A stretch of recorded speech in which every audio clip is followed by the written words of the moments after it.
high potentials and all employees. And the article says that for 4 group of employees, the talent should be managed separately.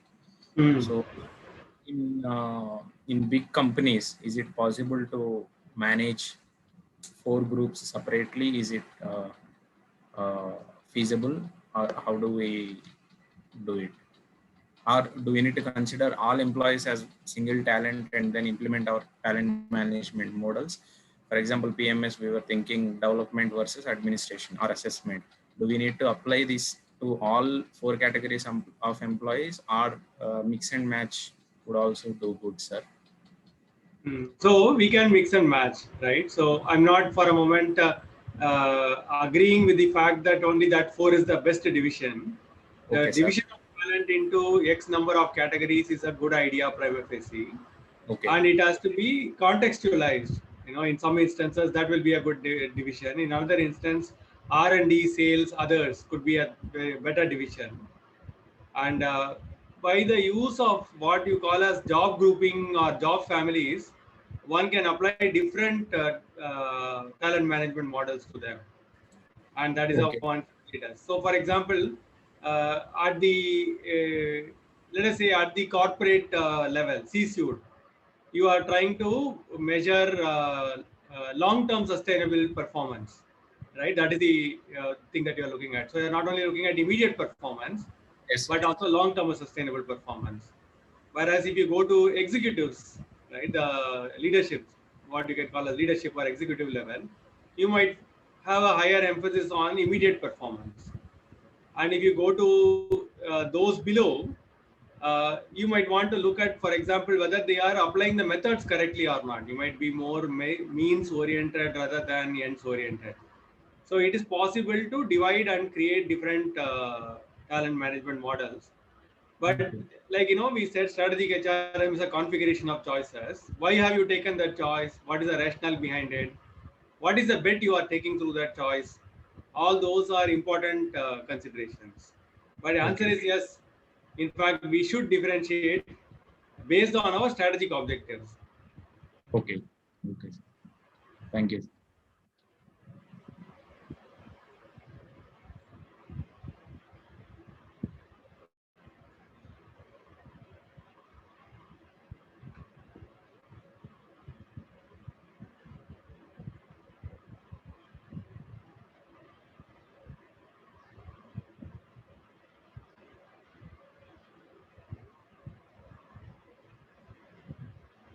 Can we start rolling? Yes, I think Naga. Great. So Anand sir, good afternoon. Would you like to share a rough landscape of what we plan to do, the timescape of how things could span out today in terms of time? Please. Yes, please. Over to you. Okay. So I think there were 3 things that we had set out to do today. One is to have a understanding of the organization through a very numeric or financial lens, which is what we had begun last class. So we will continue with that. And I think to make it, to relate to that, me and Naga were discussing, perhaps we should do something similar to what we did when we did the Porter model, right? You all typed in the chat box what it meant, how you related, you took notes little bit real time. Maybe we should continue to do the same thing so that we have a high assimilation of that video, because there are a lot of concepts in the video. Good idea to sort of pick up the main threads and chat about it. So that's part 1. Part 2 is that there are 2 teams which have to present, right? I think we will have those presentations on the full end-to-end spectrum of macro trends, Porter's model on the target companies that we have chosen to analyze. So once we do that and complete it, we will also introduce the last concept perhaps for the entire course. So we talked about how to look at the macro trends and align, how to look at the business strategy and align. Now we will also talk about a third, more immediate alignment, how to look at the next 1-year priorities and align our strategic human resource management perspective. And once we do that last one, and which we will do like an exercise, then we will, pretty much be done from a course point of view. Then we will deliberate a little bit about how you all plan to apply it, right? So we will talk about that as the concluding session. So this is what we had in mind as the 4 parts for the day today. Thank you, sir. So I will start with broadcasting the video. At any appropriate time you feel it's we are done with the video, please let me know. Yeah, and then over to you. I will also request our participants to please start blogging, or rather chatting on the video points as and when the points come up. So that will be a good uptake, self check for you on that. Okay, and here we go. Welcome to everyone again. Share and start in 3 seconds before last time. Yeah. Let nobody tell you that financials are just a number. Yeah. What's just a number? I mean, your heartbeat is a number, right? Your bank balance is a number. You wouldn't be dismissive about either, right? So numbers mean a lot, financials mean a lot. With that, let's look at how do we get these numbers to work for us, to tell us this story, yeah, so that we get to know the business goal. So I've used a simple dashboard. There are many ways of telling this story. I've used a dashboard. This is a dashboard. It's not a scoreboard. So you don't see numbers. You just see lights flashing. The colors are just what my assistant has used to make this pretty. But normally it would be red or green or amber. Yeah. So it's kind of aggregated in a very simple fashion. On the left top, you have the sales parameters. Then you have some cost of goods parameters, gross margin. Then you go to other operating expenses, cash. You've got a little box with outcomes of all these input parameters.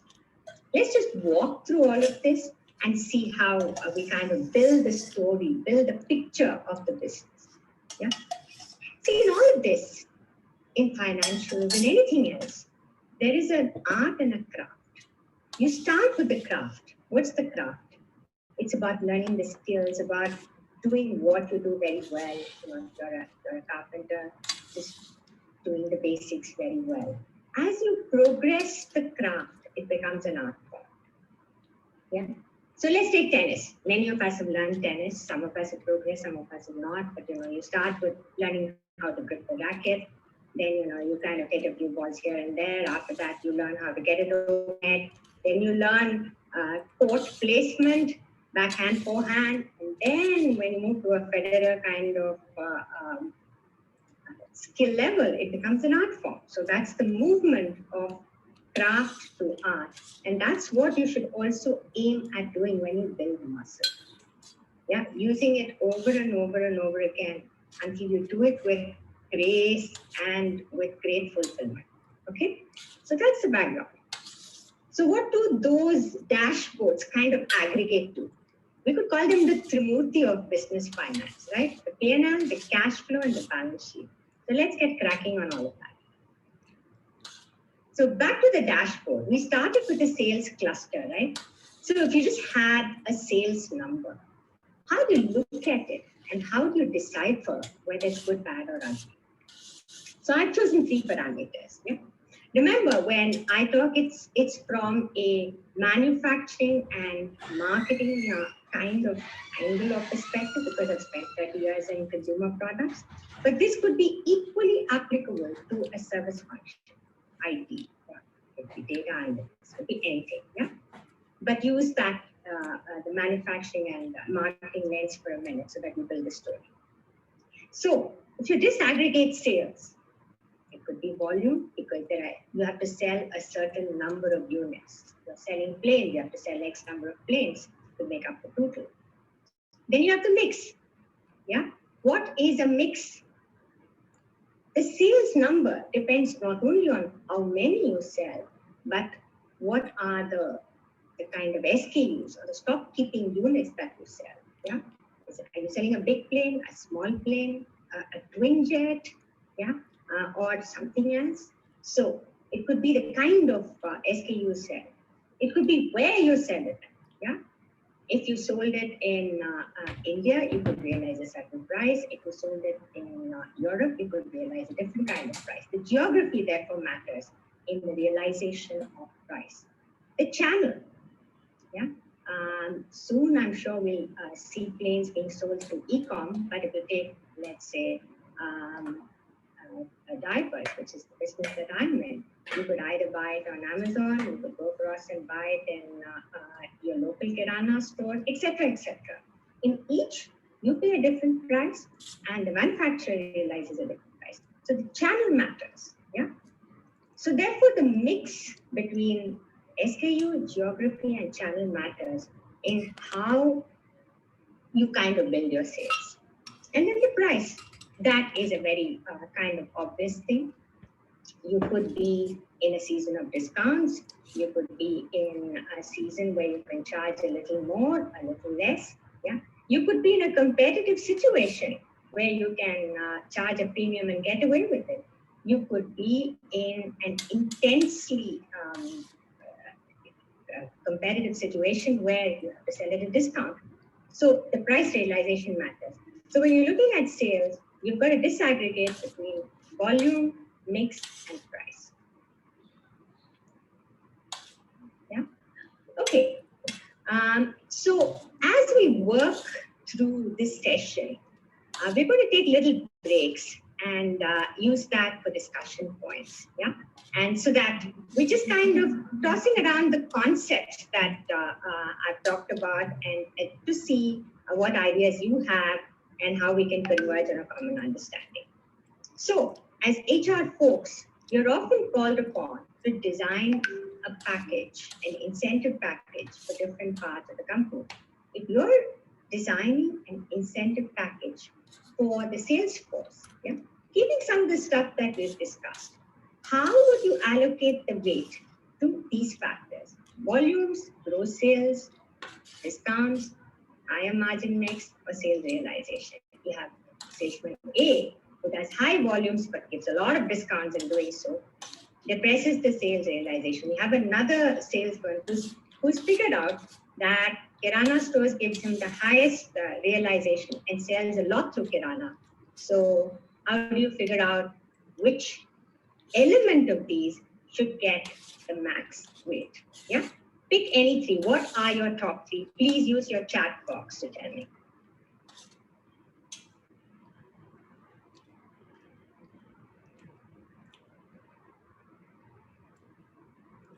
Or finished goods. Yeah. Let's keep moving.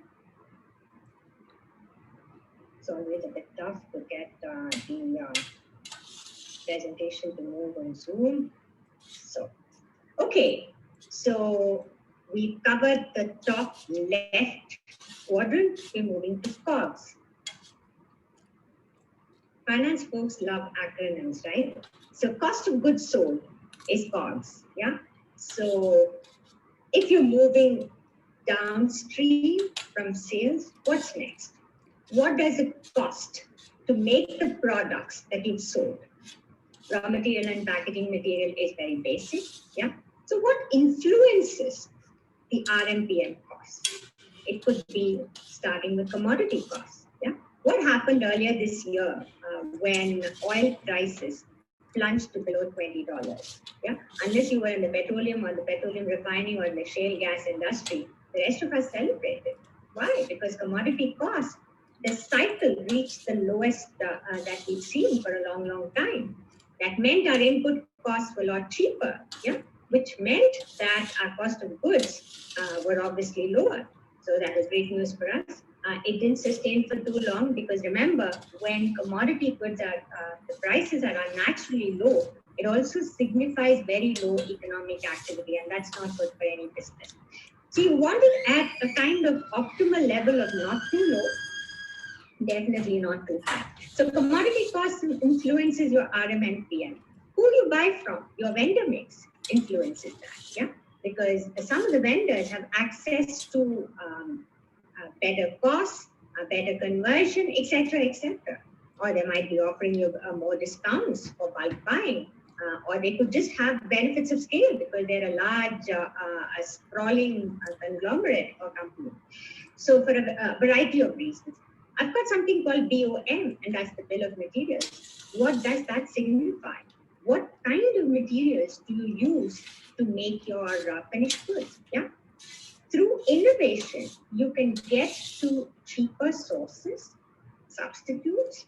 You could do import substitution instead of expensive stuff that you get from abroad, and so on. So the bill of materials, what comprises that, also influences your RMPM. So between commodity, who you buy from, and how you build up the cocktail of your product, your RMPM costs build up. So as you go through this, remember, you are looking at the various levers in your hand to push up sales, to push down costs, etc. Yeah, as HR folks, this is very important, not only to know the business whole, but when you design roles, yeah, to either influence or to actually work some of these levers, you should remember what is the impact on the overall business. And of course, compensation is a key factor. We've already discussed that in the context of sales. So once you've got the RM and the PM, next, the conversion costs. What goes into that bucket? Yeah, energy. You need power, steam, whatever kind of solar energy, increasingly to convert that. Yeah, you could have wastages in the process of conversion. Lower the wastages, the better the costs. Yeah, line efficiencies. How well you work the line. Yeah, what's the downtime? If you have an 80% efficiency, you're going to have a product cost at a certain level. If you raise it to 90%, the product cost is going to drop. So conversion cost, next big bucket. And then the overheads, yeah, your salaries and wages. Depreciation, what is depreciation? Wear and tear, yeah.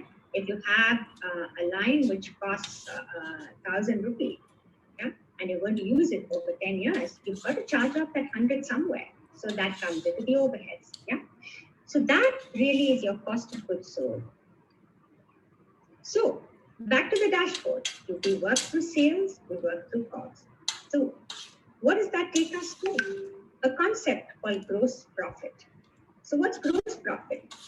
From sales, if you deduct what it costs you to produce it and to kind of take it to wherever it needs to go, into a warehouse or whatever it is, I didn't call out freight there, but that's an element of gross profit. You get the gross profit or gross profit margin or simply GM percentage. This is a key measure. Why is it a key measure? Because it tells you about the underlying health of the business. It is a primary KPI. Yeah, a high gross margin business, yeah, is reflective of a certain profile of products and business model. Yeah, if you are in the premium business, it could mean that you have a high gross margin. It also means that you've got to spend below gross margin, but we'll come to that in a minute. Yeah, so a gross margin percentage is definitely indicative of primary health of a business. It could depend upon the business model, and a steady improvement, yeah, is key. So if you go back one, what can you do to influence gross profit? You can either take up the sales, particularly unit sales, yeah, price, mix, or volume to get the benefit of scale, or you can take down costs. Either which way, it's got the positive impact on the gross margin. Yeah. So one is the numerator and the other is the denominator. You can choose to kind of figure out how to do either. Take one up, take one down. Remember, the levers are in your hands. So that's gross profit, another very key parameter of underlying health of the business. Kinsuka, can I ask a question now? Please.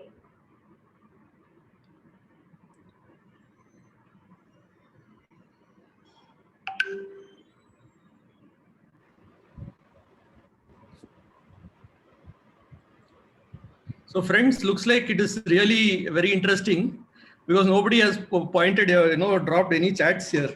So would you like to summarize what we've been doing till now?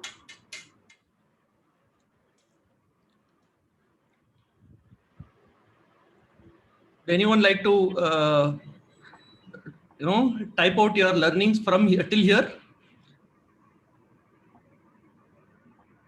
Not seen anything on chat. Looks like people are a little fatigued. Okay, let's continue with this. Would this be, sorry, this is Arvind here. Would this number of gross profit would be, if not same, similar to contribution margin for, let's say, in a services organization? Indeed, indeed. Okay. Thank you for bringing it up. Indeed, it's contribution margin. It could be called contribution margin, fixed contribution, variable contribution, but it all kind of comes under the umbrella of those funds. But thank you for bringing it up in a services context. Absolutely right. Thank you. Yeah. Okay, another break. So your business has two plants, one in Utopia, one in Serafia. Yeah. There's certain features of the two locations.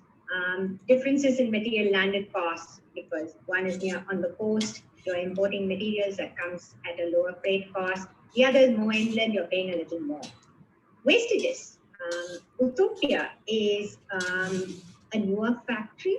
It's got more investment in capex. It's got newer lines. Yeah, so fewer people. So lower wastages. It's higher energy, because obviously more lines means more energy. The more newer fangled lines consume more energy. Sometimes, not always. The line efficiency, which we talked about downtime. Yeah. Because the line is newer, the downtimes are lower, line efficiency is higher. Labor, use less labor because it's a more automated plant. And a higher depreciation than Serafia. So correspondingly, Serafia has lower material landed costs in a different location as we discussed, higher wastages. It's an older factory, less energy, less line efficiency, more labor, almost zero depreciation because a very old factory, it's all written off. Now, we want to put another line. Yeah, will you choose Utopia or will you choose Serafia? And we'll discuss why in a minute.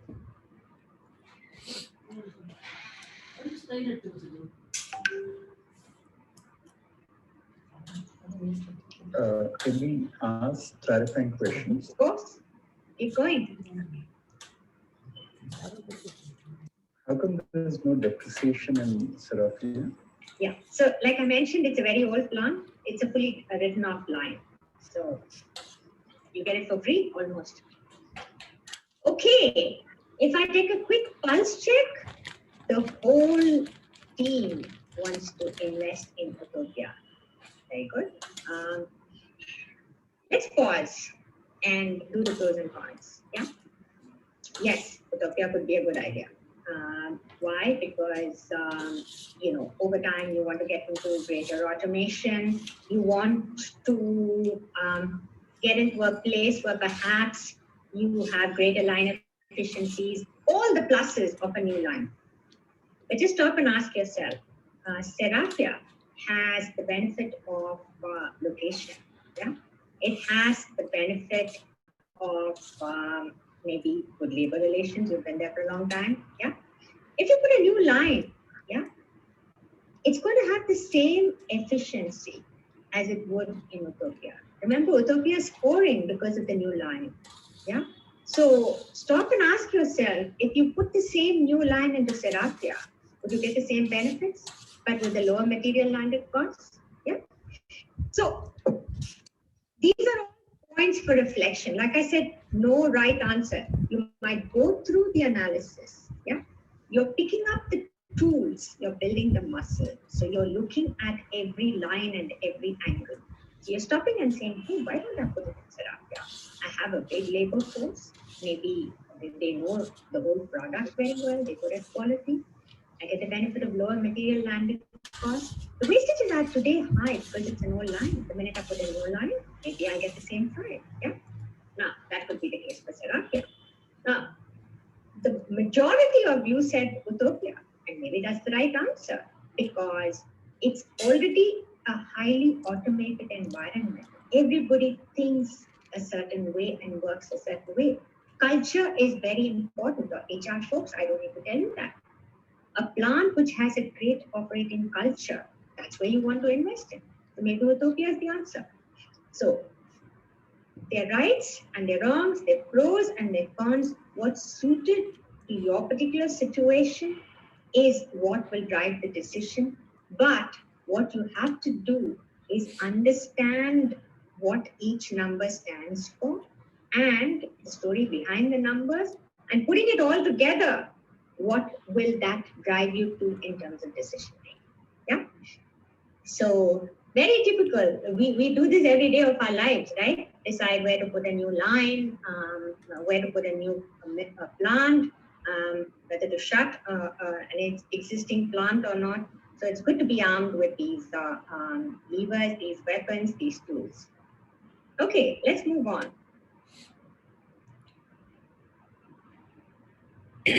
Over to you, Anand sir. Anand sir? Yeah. Thank you, Naga. I think I think the main takeaway, that I want us all to look at is like she has created a set of metrics and she has looked at some numbers. It will be an excellent idea for you to compare yourself with your competitors side by side. Take their report on these key matrices, take your report on these key matrices. And imagine one of you is Utopia and one of you is Seraphia, and actually compare all these values and then say what is it really saying about the characteristics of the business. I think that will be a very important exercise to do. And once you do that exercise, you will also be able to more quantitatively locate the competitive advantages. For example, whether you are able to, your cost of goods sold is better than competition, right? Whether your sales per person employed is higher, or whether sales growth is higher. So on all these parameters, it will be a good idea to actually compare your competitors and yourself in a single shot. And if you are a listed company, websites like Money Control do that by themselves. So go to those sites and see actually what is your number versus their number, and see what it says about the nature of your businesses.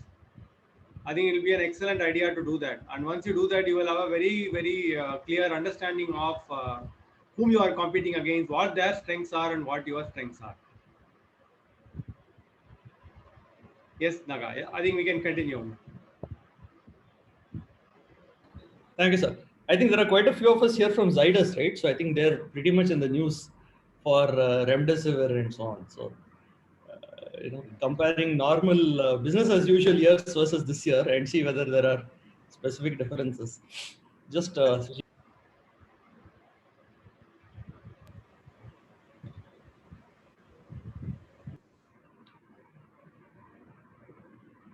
Back to our dashboard. So are you now in the zone of placing the ball accurately on the other court? I think you are. So you're getting there. Yeah. So we moved through the gross profit levers, and we're getting into the zone of other OPEX. Right.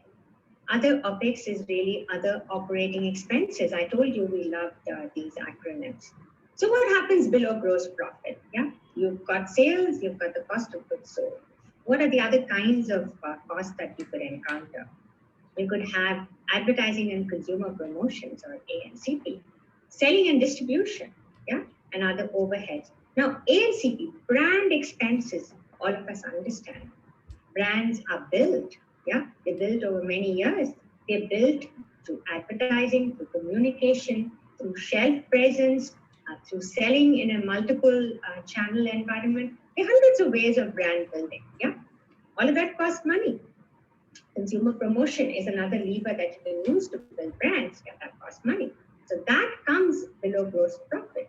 A high gross profit gives you the ability to invest in high A&CP. Think of luxury brands. Think of a Gucci. Think of a Ferrari. Think of a BMW. Think of the money that they make at the gross profit, so that they can put it right back into brand building. Yeah, you're going to buy a luxury article as much for the aura surrounding it as for the utility value or the functional value, right? All all of that comes from building a brand. So all of that costs money.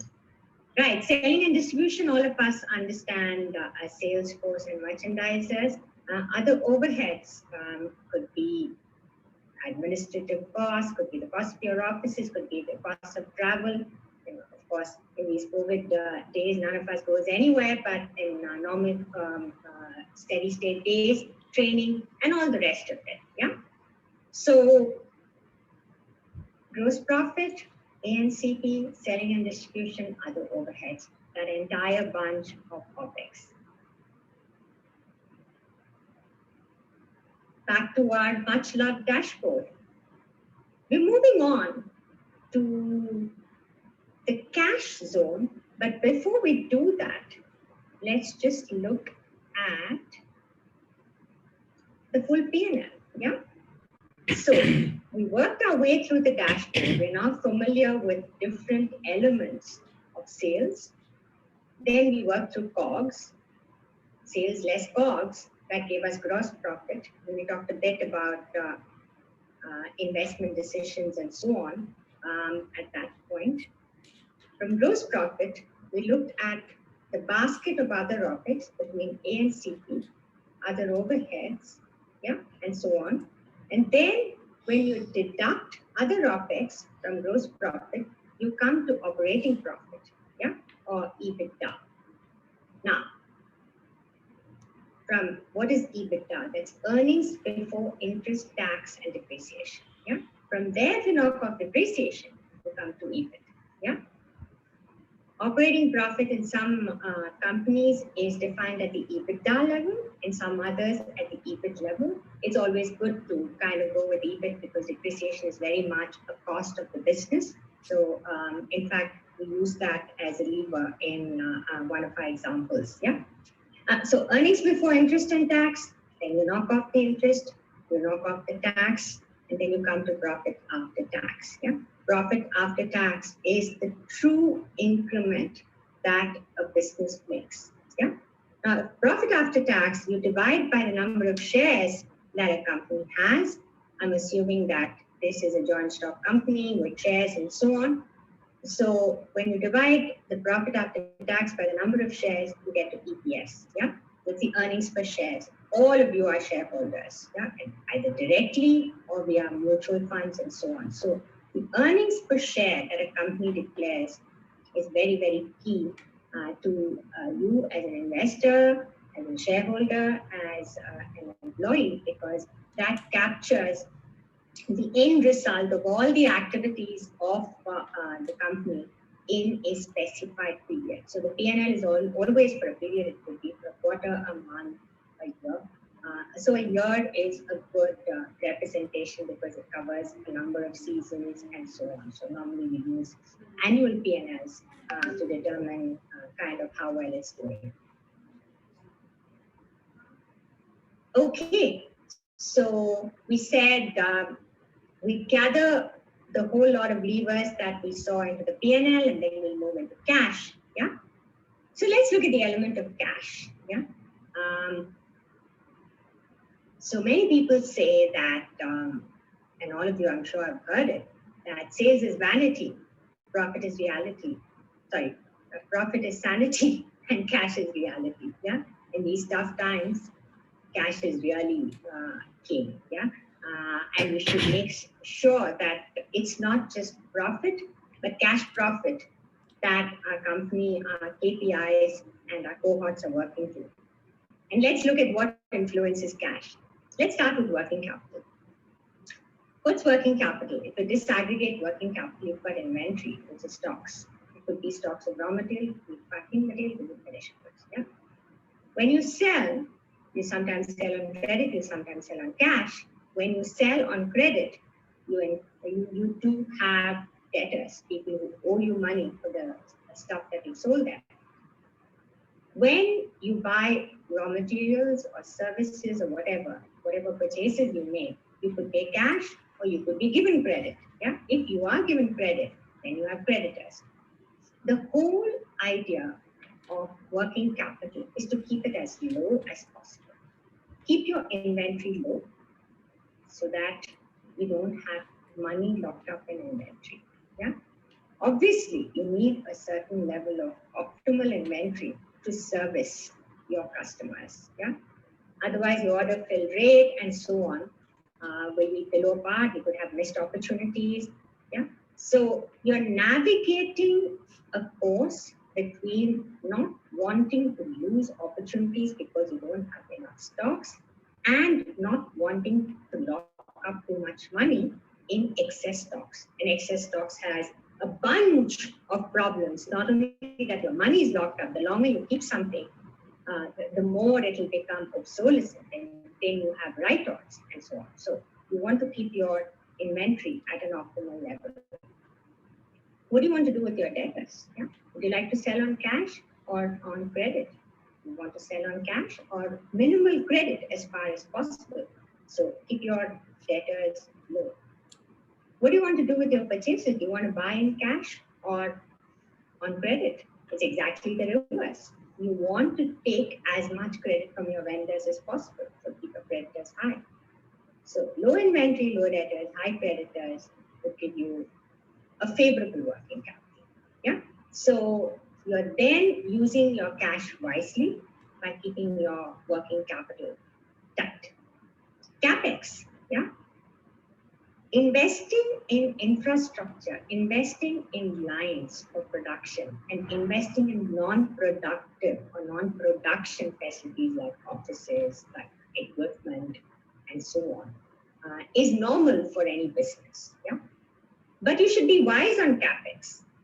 Do you really need to spend money? Do you really need to spend money now? The secret of CapEx is keep it low and keep postponing the decision for as long as possible, so that you do not lock up capital or cash in capital. Yeah, the same reasoning as working capital. You obviously don't want to run out of capacity, but at the same time, you don't want to invest too much in advance of the need for capacity. Yeah. Interest and tax, we won't go too much into treasury management or tax management. They're very specialized subject. But interest is directly related to working capital and to CapEx, because you have short-term borrowings or you have long-term borrowings. You pay interest on both. When you keep your utilization of cash low, your interest payouts become much lower, and therefore we saw profit after tax, which included earnings after interest and tax. Yeah. So make sure that you're keeping your interest low and your tax low to get your PAT as high as possible.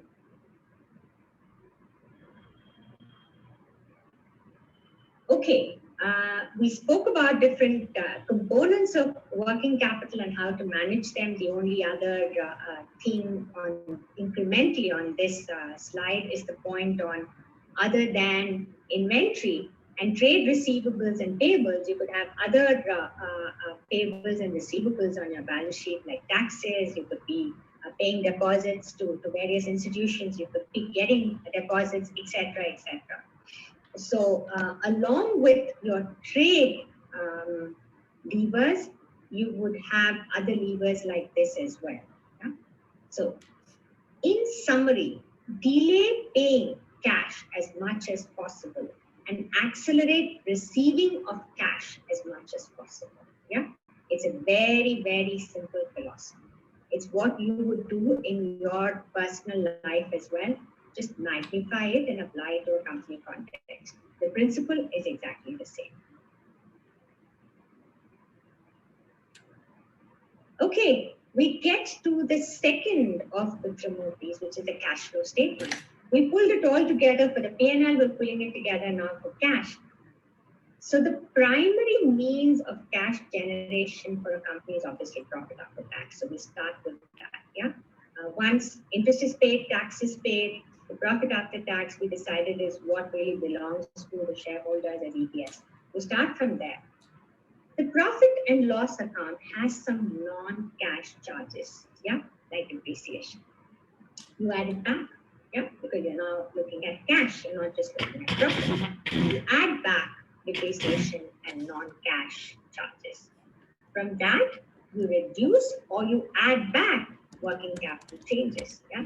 If your working capital increases, your cash goes down. So that is therefore a reduction in cash. If you're able to control your working capital and you're actually doing better at the end of the period than the start of the period, you're releasing cash to the system. So your cash goes up and it becomes a plus.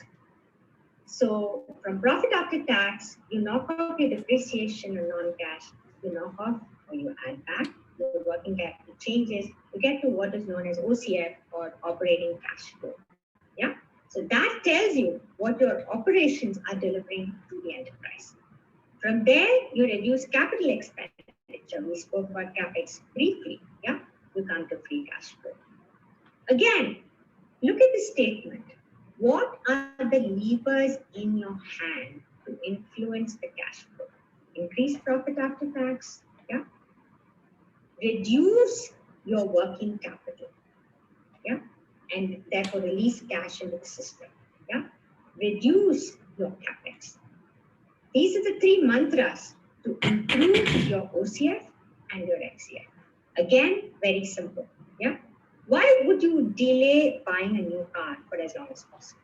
As long as you can get use functionality from your old car, why would you go and spend money in a new car? Unless, of course, you want to buy a flashier car. We're not going to that. But simply from a functionality perspective, you want to draw out the utilization of assets for as long as possible and reducing capex. So those are some of the levers which will influence cash flow. Okay, I'm just going to stop and ask if there are any questions.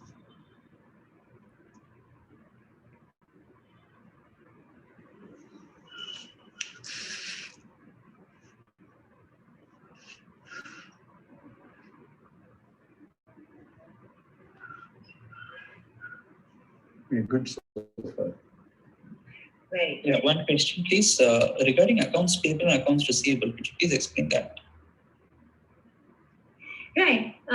So again, very simple. I would say that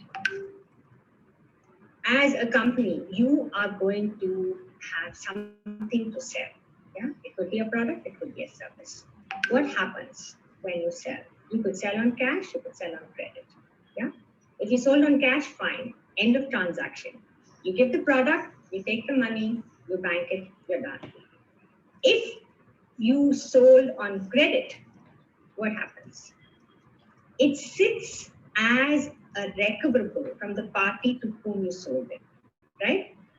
So it is a receivable, yeah? It is an accounts receivable, yeah? So that's accounts receivable. Your objective there is to keep it as low as possible, yeah? Because that's money owing to you, you want to keep that as low as possible. Accounts payable is the exact reverse. If you're buying stuff, yeah, and you have your vendors offering you either cash or credit, what would you take? There is a little caselet coming up on that, a discussion point. But in general, you want to maximize your purchases on credit because then you're pushing out cash going out of the system, which is what we said, right? Delay payments and accelerate receipts. That's the fundamental of cash management. So that's the AR and AP, or accounts receivable and accounts payable. Yeah? Okay. Sorry. My name is Brahmatri Kinsuka, and I have maybe a simple question for you. So I see, profit after tax, there is add depreciation and non-cash, right? Yeah. So I understand depreciation, why, but could you please help understand a little bit on what is the non-cash component here that we are talking about? Yeah, sure. Thanks for asking. It lets me go into a slightly more advanced kind of zone. Okay, so you could have other charges to your profit and loss. Let's say you have goodwill, which you're amortizing over 10 years, 20 years, or whatever. You could be buying a brand, yeah?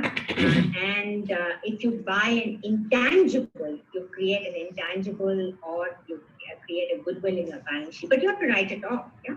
Just like you have depreciation for a tangible asset like a line or an office or whatever, an intangible as an amortization. Yeah. So that would be the non-cash part. I'm just giving you an example. There could be other things. Was that helpful? It is, it is. And when you say, let's say, goodwill or any kind of non-cash or intangible in nature, could it be like, I don't know if I understand it rightly, but could it be like somebody that I hire a brand ambassador for my product, right? And is that the kind of a goodwill and expense that we are talking about? If you hired a brand ambassador for your product, it would normally go under advertising and consumer promotion, yeah? Because that's going into your brand building. But let's say somebody else spent on a brand ambassador, built a brand through advertising, consumer promotions and everything else, and then sold it to you, yeah? A brand is an intangible, yeah? So how do you write it off? Then you would amortize it over X number of years, and that charge would be non-cash. Got you. Thank you. This was helpful. Thanks. Very good. Kusakri, I have a quick question. It may not be related to some of the aspects that we just saw. Sorry, this is Ramani. In any business, there will be spends, there will be expenses. And we keep hearing this thing that one is trying to keep the cost sort of low. But on the other hand, ensure that you're getting the value, you're getting enough value out of it. Now, in a lot of cases, how do you derive at what is the kind of value that that one is expecting or one will get out of spending a sum of money on anything that we want to do in a business? I don't know if I'm putting it across correctly. Let's take a crack at that, and thank you for asking that. Let's go back to a typical budget discussion that you or I could be sitting in. Yeah, a sales manager wants to hire a couple of extra salesmen. Yeah, so when you hire, it's a cost, right? So the question, let's say, that you would put to the sales manager as the HR head is, hey, show me what value you're getting from these two salesmen. And he would then sit down and explain to you that he is today covering 100 towns and he's growing at 10%. Yeah, with two extra salesmen, he could cover 110 towns. Yeah, and therefore grow at 11%. Yeah, so that extra 1% growth is the value coming out of hiring two sales. Yeah, I'm of course giving you a simplified example. If only hiring salesmen could give us growth, then all of us would just go out and hire salesmen. But if the other surrounding factors were, conducive to growth, and the coverage of towns was one of the inhibiting factors, and you're going to expand your sales force to cover towns, this could be an example. Two extra salesmen increase the town coverage and therefore increase the growth. That could be tangible value. So it depends on the expense line or cost line, but this is how you develop the thinking. This is how you develop the muscle to challenge extra costs so that you're able to look at the value, quantify the value, compare the cost and the value. Does that make sense? Yeah, no, it made absolute sense. Thank you so much. But I think one needs to also keep in mind that one should kind of look at such cost as investment, because you're not going to get the return immediately, isn't it? It is going to take a certain amount of time before you actually see that kind of a value that you get in return. Yes. So then you go into the next level and say, okay, not immediate. So then when do I start seeing the value? For how long do I have to keep spending on the salaries of these two salesmen till I start seeing the sales growth? Yeah. So you get into the next level of detail and the next level of detail. Yeah, you're building the muscle, right? You're moving the craft towards the art. So that's exactly the kind of thinking that you start to develop. You start to intensify and build on. Yeah. Okay, great. Thank you. Wonderful. Principal, is there time for another question? Please go ahead. Okay. My question is with regards to what you just shared in terms of a very, very straightforward, simple way to understand, cash and other operations in a typical manufacturing environment. Now, these seem to be grossly violated when it comes to e-commerce, where you kind of start looking at slightly different, parameters, and there is no view as to when the operations will actually make lots of, make any cash for that matter. And yet those firms continue to get valued at significantly high levels as compared to firms which are generating their own free cash flow at a very, very healthy levels. They are even more valued. Now, I understand there are other aspects also to the valuation, but still the gap sometimes beats any kind of, any reasoning. Your thoughts on that? Yeah, so it's a fascinating topic, right? It kind of confounds all of us. When you see some of these firms trading at multiples, when you look at Tesla and you look at Volkswagen or General Motors, any of the traditional car manufacturers, it's astounding and it's confounding both. But can I ask you to just save that question, because our case discussions has a little bit of this. So we'll come back to that. Yeah. Yeah. Okay. Thank you. But it is a fascinating topic. Okay. What I have up here is just to kind of deepen our thinking on cash or credit, right? Vendor A is offering you raw material at a cost of 100 per unit, yeah? And he's offering you 30 days of credit. Vendor B is offering you the same raw material at 97 rupees a unit, yeah? But his terms are immediate, which means cash out, yeah? Who are you going to buy from?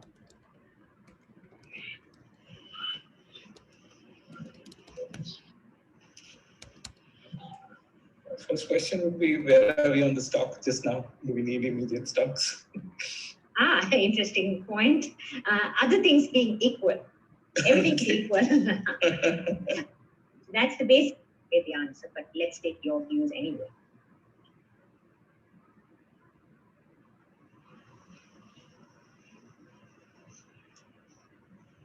Okay. Yeah. So those are the three. How many times? Sorry, I'm just trying to get the correct point. It's not a single person race. I mean, sometimes if you're in an industry, which is a pioneering industry, it could be a single horse race, but more often it is in a competitive context. You are part of a competitive set, and the relative market share matters. ROI. Let's have a look at ROI. Yeah. Just a recap of what the investors are looking at. When typically results are released for a company,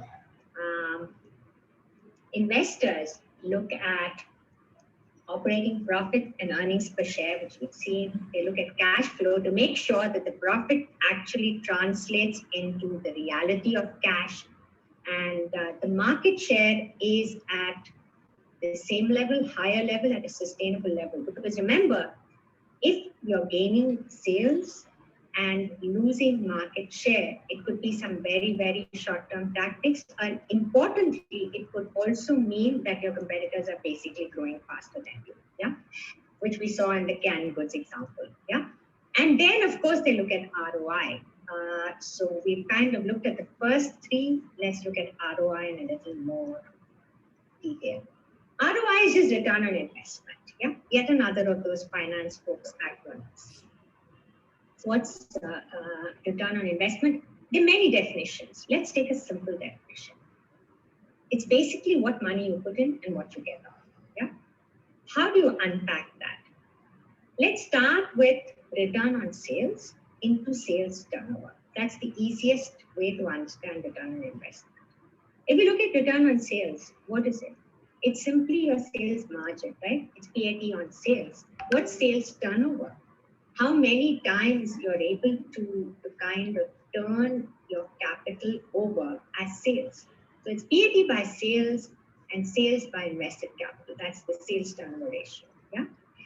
That kind of distills to PAT by invested capital. So how much after tax profit you're earning on your invested capital, and that's the ROI. Yeah. There are many nuances to this and so on. But remember, what you're looking at this for is again to look at the levers that you can use to influence this. So what are the levers here? There are three things you can influence here, right? Start with PAT. You can increase PAT. Yeah. And we talked about all the levers to increase PAT. You can increase sales. Yeah.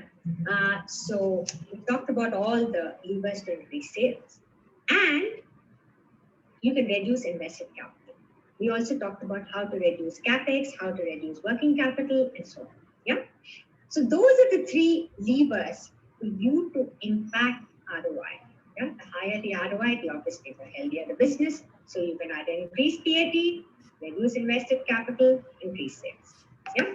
So those are the three levers in your hands to impact ROI, which is such a key parameter for not only investors, but anybody who's running the business, who's part of the business as well.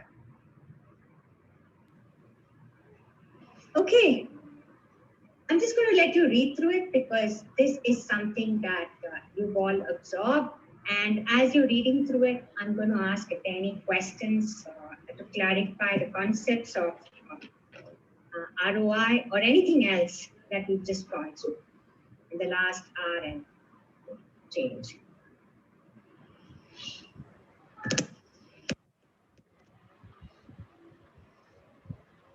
So I could ask a question. Many a times when we're designing long-term incentive plans, especially there's a lot of push sometimes from management to include a parameter like market share, which I'm personally not a great fan of because you can present market share in a way that you would wish to. But in certain industries which are regulated like financial services, or specifically speaking banks, or let's say a auto industry where these numbers are very, very specifically given out, do you think it's a good idea to include that as a parameter over some of the others like EBITDA or PAT or some of the free cash flow for that matter? Or do you think it's a bad idea? Well, market share is always a good idea, right? Like I said, unless you're in a very different kind of industry, your absolute growth is important and relative growth is also important. Let's try and tease out why we believe relative growth is important. Yeah? If you're presenting your shareholders with a good year-on-year growth for 5, 6, 7 years, you're doing well on profits and so on, but your market share is declining, is that a cause for worry or not? Yes. Clearly it's a cause for worry. Yeah. Why? Because somebody is doing better than you. You're losing the plot somewhere. Either your product's not good enough, your service is not good enough, or your value, that is the relationship between the price that you're charging, the product that you're offering is not good enough. You're losing out some parameter. So what that does is to call the sustainability of your top line and the bottom line into question. Yeah. If you're steadily losing share, or you're not gaining share, or you're dropping from number 2 to number 3, etc., it calls the long-term health of the business into question. It also says that you're not doing something as well as you ought to do, which your competitor has demonstrated that they can do. Yeah. So it is a clear kind of report card on the leadership and the management. So I am all for market share. Like every kid. Thank you, Naga. I think there was a lot of stuff over there, and it'll be my real recommendation to you would be to go, if you are a listed company, go to sites like Money Control and really look at how they have compared organizations and read investor reports, read investor dialogues that your management team has been having with investors, and try to basically compare yourself, your organization with those of your competitors. And that relative sense of how you are doing will shed a lot of light on your relative competitive advantage vis-a-vis the other companies. And it's a very important perspective to really understand as we are trying to add value as a strategic human resources professional. So I think we will stop here. The idea was to say that there are a set of numbers which actually tell the health of a company, and they were presented in the first slide in the dashboard of this WebEx or webinar that we saw short while ago. And there are three statements, right? Balance sheet, about which we did not talk about a lot, and then cash flow statement, which we talked about in the end, and profit and loss statement, about which we talked about in the beginning. So these are the three things that really tell the health of a company, and where competitive advantage enjoyed by the company can be ascertained. So we will stop here, and this was just to give you a flavor and to say that you will have to compare the numbers left to right and see where you are doing well vis-a-vis competition and where competition is doing well. And that was a short point that we wanted to make in this part one of the session today. So should we move on to the next one, where we have two groups that need to present, right? Can we have their presentations? Who is going now first? Anita, is it your team that is going to go first? Yes, we can go first. Yes. Right. And Govinda. Avinash, can you give rights to the team to present? Govinda, would you be able to share? Yeah. Yeah. So Avinash, give it to Govinda. Somebody else has logged down with my name also. What? Right. That I think. So my mic is on. You can give me the host, right? Okay. Sir, all the participants have right to share their screens. Okay, fine. Govinda, you can share your screen. Okay.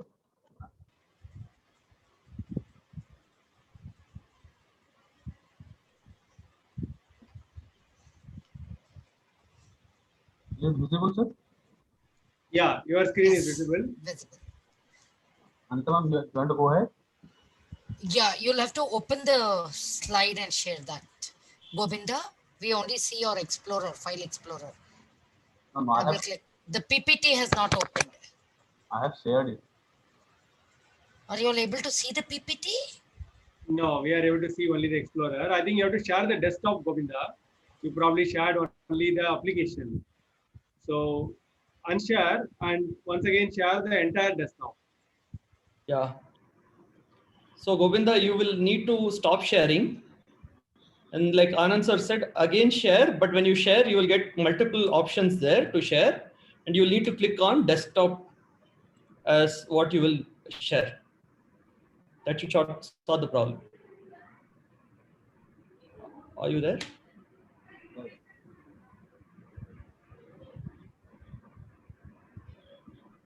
He's probably trying to do. Govinda, are you able to hear us? Yeah, I can hear you. Yeah, you can share again. Yes. Is it visible? Now we see your mail. You just have to go to the PPT window on your desktop. Yes, it's working. It should work. Yeah, it should. Yes, we are able to see the presentation now. Yes. Maybe you can go into screen show mode. Yeah, this is screen show mode only. Okay, fine. Okay. So, Govinda, shall I start? Yeah, ma'am, please. Yeah. The way we approached it is that we did research with what is available open in the open forums, and then did try to reach out to some people within Cloud9 to get that information. And of course, Naga did give me some contacts too. So thank you for that. So next slide, please. Govinda, we can move to the first slide. We looked at the healthcare sector in India overall from a macro trend perspective. So it looks like a growing market, and we just have mentioned some quotes from various industry sources so that it shows the extent to which the business is growing. So earlier it was supposed to touch 250 billion by 2020, and now the expected is a threefold rise where we might go up to rupees 8.6 trillion or USD 133 billion by 2022. So it's a growing sector with potential is one of the things that we did see in the macro trend. Next slide, please. And from the earlier days when India healthcare delivery was mainly, social or public sector thing, 80% has today moved into private hospitals, which makes it a very vibrant industry. So this is also continuing on the overall industry. Next slide. So the drivers, why did this industry start growing so much and what's driving it forward? Again, this is all drawn from industry research available on the net, is the increasing awareness, affordability, demographic transformation within India, the health sector that's growing, penetration of the private sector, and all these factors which are causing this industry to keep growing. At the same time, it has its own challenges where they need to make sure that they have skilled, committed resources with increasing competition. There is high investment that's required and legal compliance. So this is a little bit about the overall picture. Govinda, over to you. You can, the intro to Cloud9, would you want to share that? Yeah. So basically, it's a mother and child care specialty hospitality chain. It was founded in 2007 by three founders, namely the Dr. Kishore Kumar, Dr. M.A. Rohit, and Dr. Rajagopala. And the headquarters is in Bangalore, and the current CEO is Mr. Ravi Ganesh Venkatraman, and the Chief Digital Officer is Chaitanya Srawant. So initially they started with maternity and pediatrics only, but right now they have expanded their horizon, and they are currently looking at different services like fertility, radiology, physiotherapy, and so on. As we initially it started with Bangalore, now it has moved to many metro cities, and currently, as we got the information, the employee strength is more than 3,000 now. And so basically, the company claims that it is the first mover and the pioneer in the maternity healthcare sector. And Anita ma'am, you want to go ahead with this slide? Sure, I could, Govinda. So a little bit to understand how the history of the organization has been from when they started. It actually started with the founder's passion, and he had been a neonatologist in various countries around the world, in the developed world, and realized that, infant mortality and neonatal deaths are near zero in other countries, whereas in India, it is quite high, and there is no specialist hospital or focus on that. So having found that niche area, which was not addressed for urban India, that's how he found that niche area and started. And initially, it started with him managing the whole setup, is what various sources say. Till at some point in time, as they started growing, they started moving into professional management. So I think the organization is still driven by the vision and mission that the founders put down, which is the pursuit of excellence in maternal and neonatal care. And they wanted to set that higher standards. And that's how the company was born and started. So they do to this day believe in providing premier quality healthcare to women and children, and their expanded services goes into achieving clinical excellence, culture of continuous quality and learning. So that's a little about the mission and vision and the need that it was trying to address. It continues to address in the market. Today, of course, it has grown. We haven't put all the research data we found here, and today there is competition even in this sector and overall. Only thing on the financials, we did look for their financial results and the like, could not find it in open media through our searches. So we haven't really put anything about their market share, though, there are different places where it reports a different amount, different research sites. So we didn't really put an amount as to, what's their market share or what they're currently selling. It's in different places, 75 million, 50 million, different numbers. So couldn't get to that data per se. Their business philosophy and the way they look at the organization is they divide themselves into three groups.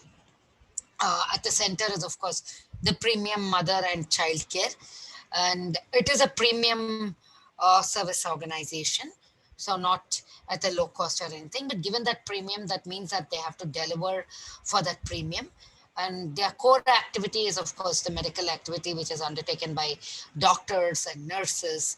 And the enhancing activities, which they have now started, which uses the lab, scan analysis, reports, all additional activities. And of course, any organization requires the enabling activities to run. So they also focus on their customer services, billing, facilities, various other things. So this is typically how they look at their organization in the words of the CEO. So, and they address the urban market areas as it stands now. They have a high technology focus, and the way they look at technology focus is into various areas. They've developed their own apps and they have a technology division themselves. Govinda, do you want to explain this? Yeah. Yeah, please. So basically, it's a technology-driven company. So their focus is on like tech-driven customer applications. So they focus on customer experiences. So as Anita ma'am has already spoken, they are basically looking at the enabling and enhancing activities. So to add that they are focusing on the technology aspects. So they have developed two apps, one specially for the customers and the other one is for the doctors. So the app is called It's Our Baby. So It's Our Baby is basically doing that bridge between that customer and the organization. So through that app, the customer can book an appointment. The customer can see different hospital chains, the doctor's availability on a particular date, the doctor's profile, the appointment slots. So another app is there for the doctors. So the doctors can see whoever has booked for an appointment, and the doctor gets notification once the booking is done. Also, through the app, the doctors can see who he or she is treating and what is the patient's medical records and all. And also, they have divided their technology into two segments. First is system of engagement, and second is the system of records. The system of engagement basically looks at the interface between the customer and the doctors, and that the system of records looks the backend or the database system. So the system of engagement part is taken care by the in-house developers, whereas they outsource the system of record point, and they uses AWS cloud to save the data, since for medical they generate huge amount of data.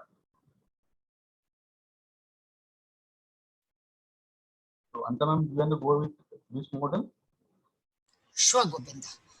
So having looked at the industry and a little about the organization, we have tried to put our thoughts around Porter's 5 forces model. So we looked at threat of new entrants. While it does require, considerable investment, the passion, all of that to set up. At the same time, it's not that there is no threat of new entrants. So we put it as moderate.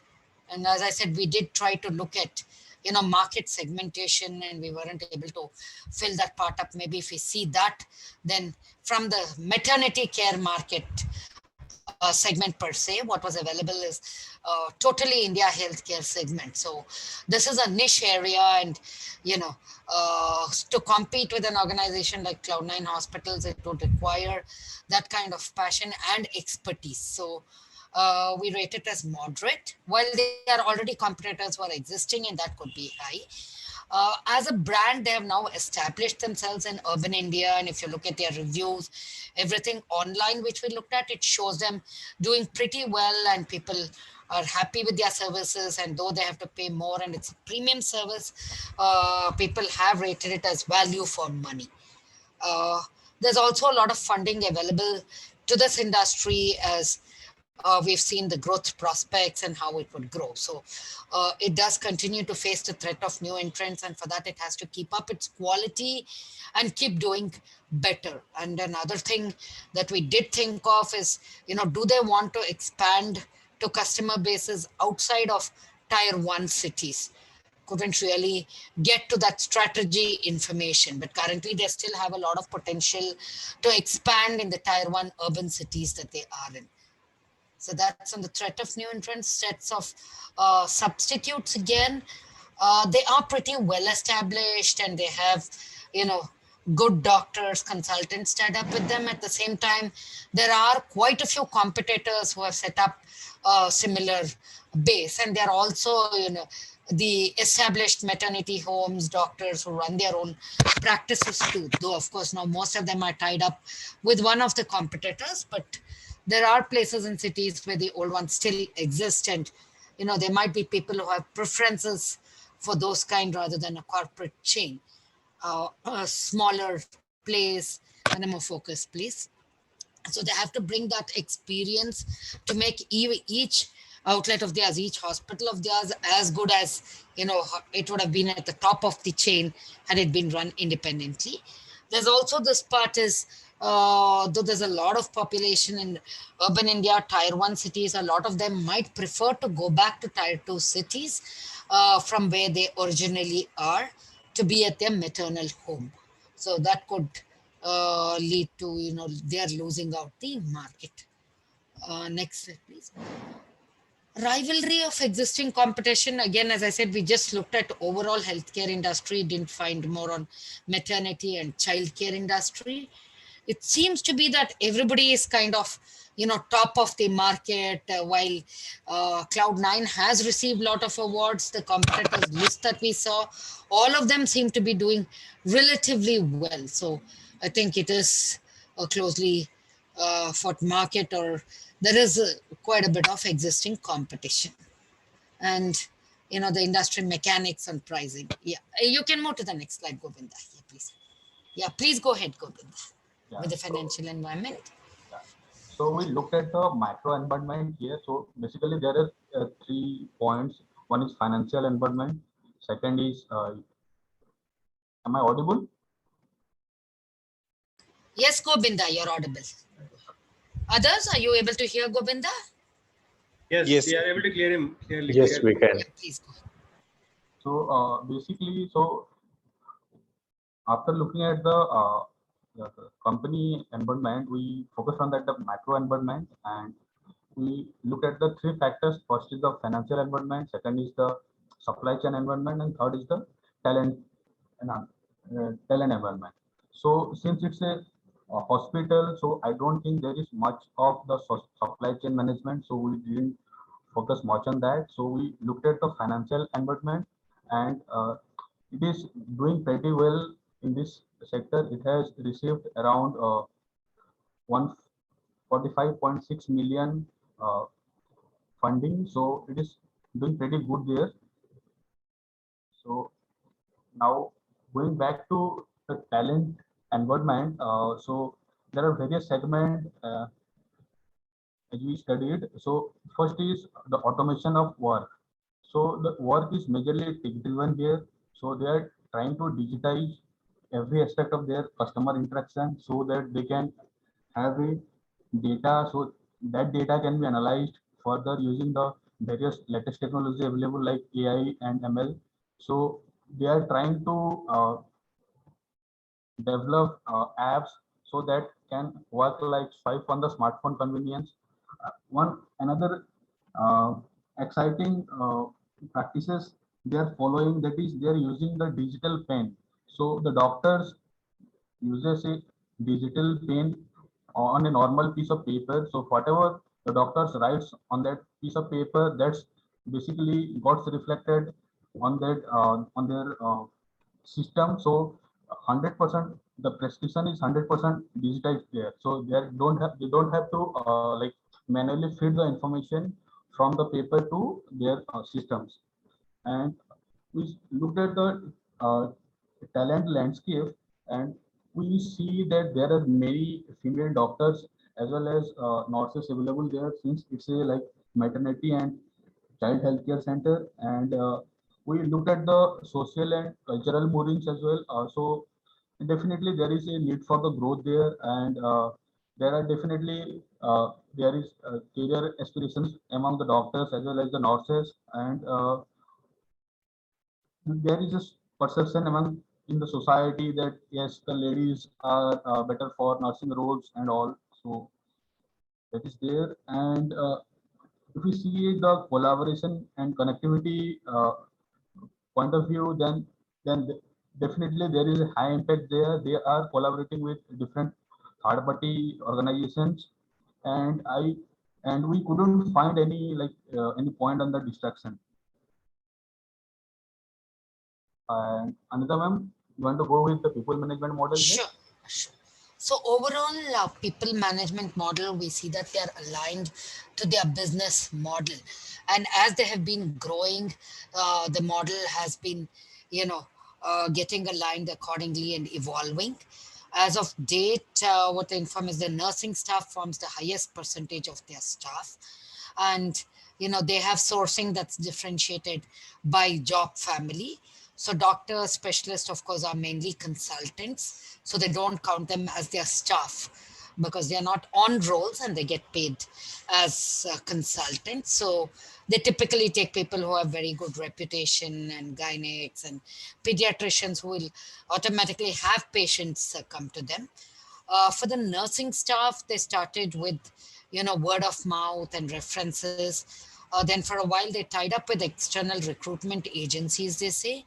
And then they found it best to have their own recruitment team. This is something which we see across the organization. Even the IT team, they've set up their own IT team. They seem to be, if we can get it done well internally, and that's the best ROI, then they go with that. So currently they have a recruitment team of around 8.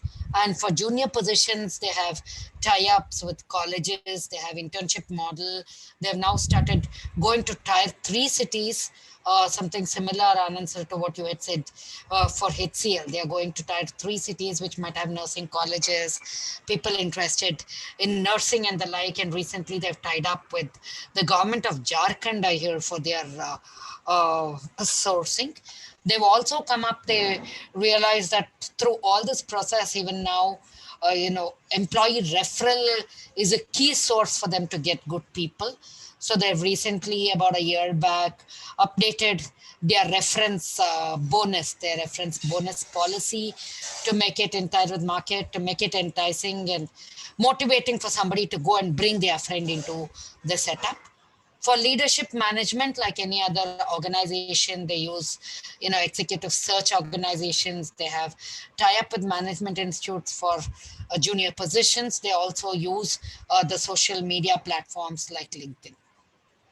So overall, this is on the sourcing part, differentiated by the job family. Govinda, next slide, please. Yeah.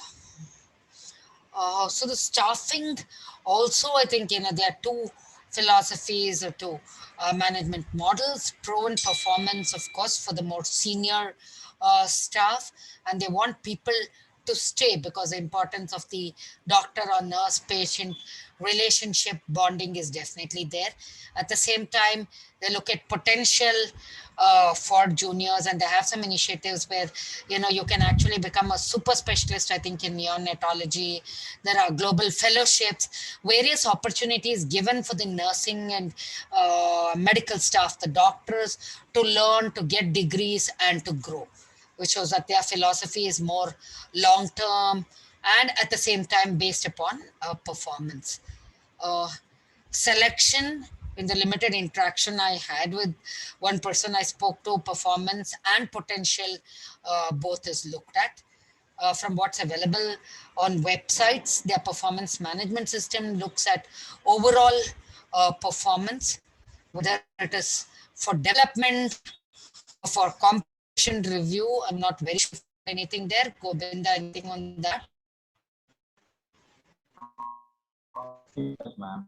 Yeah, couldn't find that, but then the Glassdoor reviews do say that, you know, performance appraisal could be better, hikes could be better, and the like. So it could be that the performance management system is focusing more on development, since we see a lot of development. They also focus a lot on employee engagement, and the CEO believes it's ongoing, not restricted to specific activities. Um, so employee reviews show that, yeah, job stability, I think, is preferred for the core activities. Cultural orientation, we have something on that too. External seems to be higher. And from a system of operation and decision making, they follow a scientific approach, process, data oriented. So they do have good internal systems too. Next slide, Govind. So this is a little more summary form of what we said on recruitment, on staffing. This is what we find as people they are hiring now. We could not find anything on enhancing the experience, like the labs and things like that. So assume that people there are fairly stable and they don't need too many people there. What they seem to need and want is more of people in the core activities and enabling activities. And the philosophy seems to be for enabling activities. It is performance based. At the same time, they are open to taking people from various industries and various lines. So on the compensation front, this is the data we found. Govinda, over to you.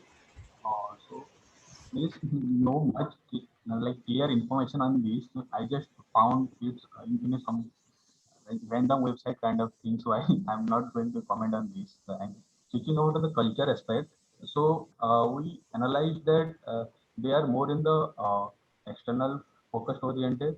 So they like to do things first as well as do things fast.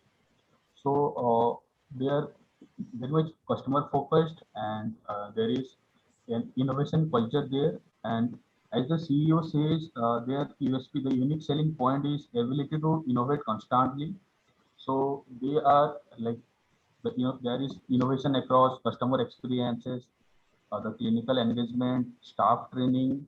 Also, there is technology intervention through both medical and digital means to enhance the outcome. And we could see that it is great place to work certified as well as many other accreditation there. Thank you. There was a lot of information we found in research, and this was what we were able to crystallize and take out. And I don't think they're a listed company, so their financials were kind of not available per se. Yeah, I think I like the way you have dug out information from different sources. I think that's a very commendable thing you have done, especially for a non-listed company. And the fact that you have understood the business model, the objective, the essential approach, I think they are all pretty commendable.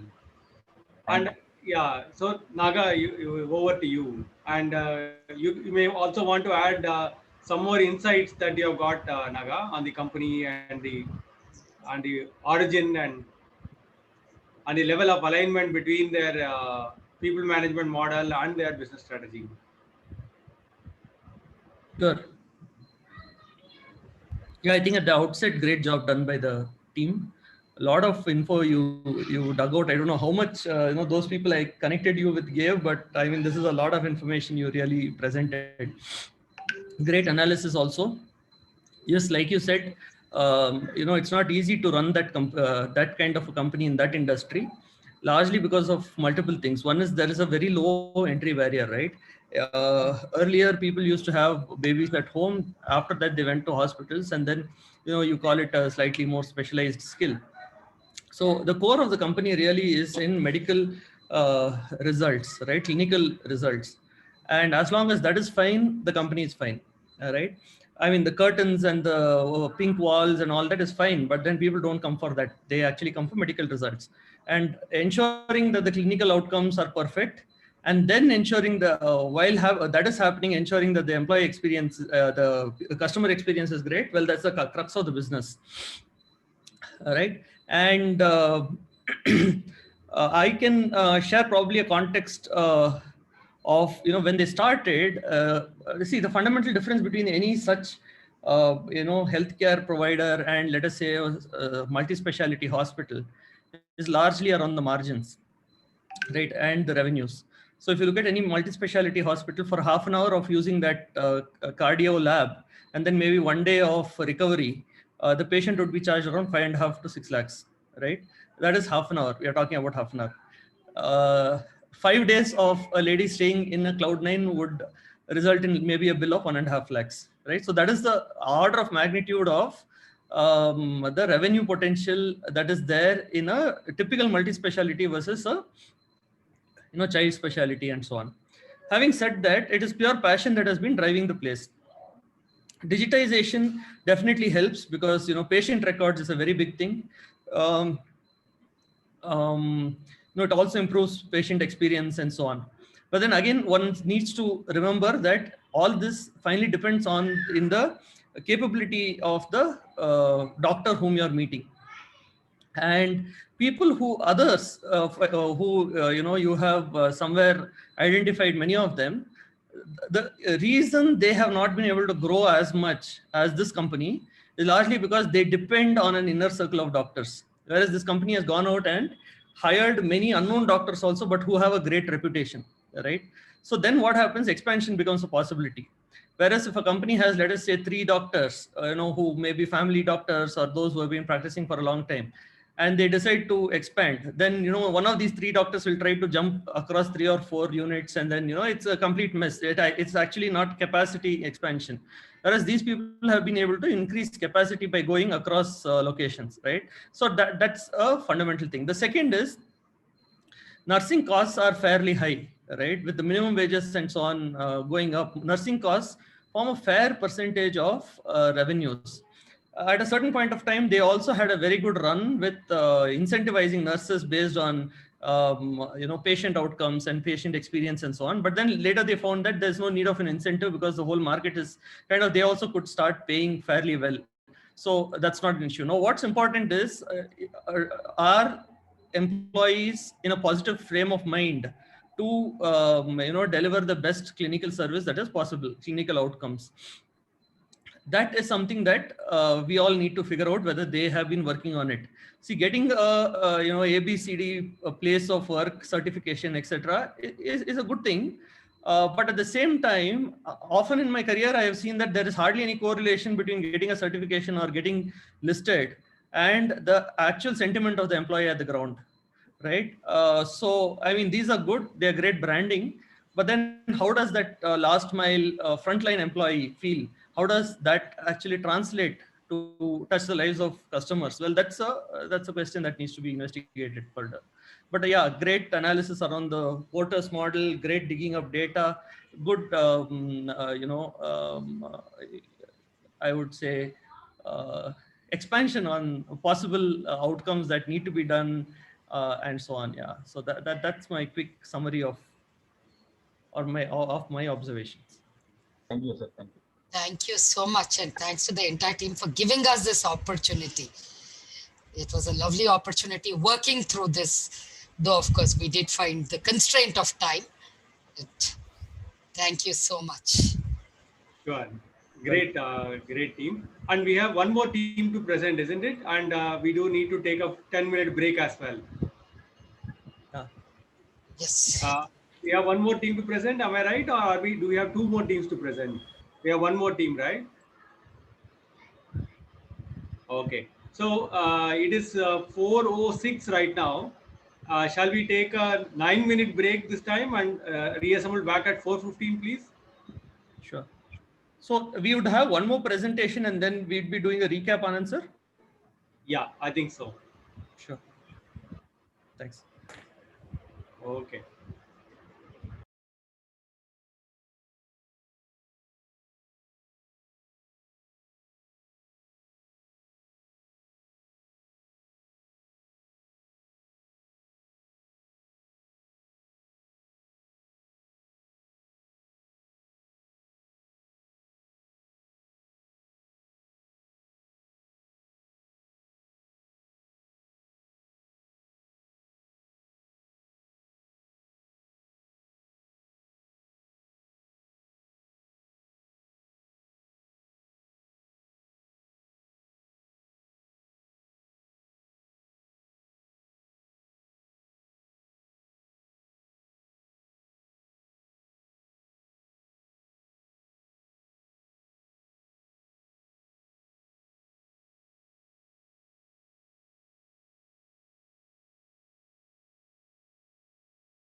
If we are back, can we chat, please?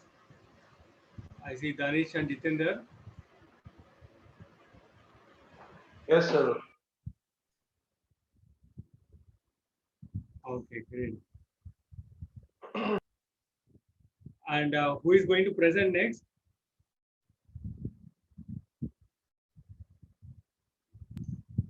Sir,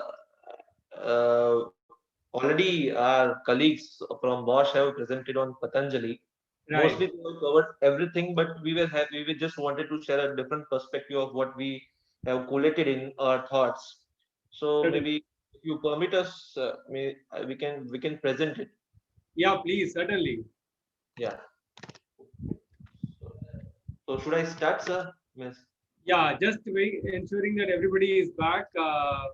Anjali, are you back? Srikanth, are you back? Sonam, are you back? Hima, Sonam and he.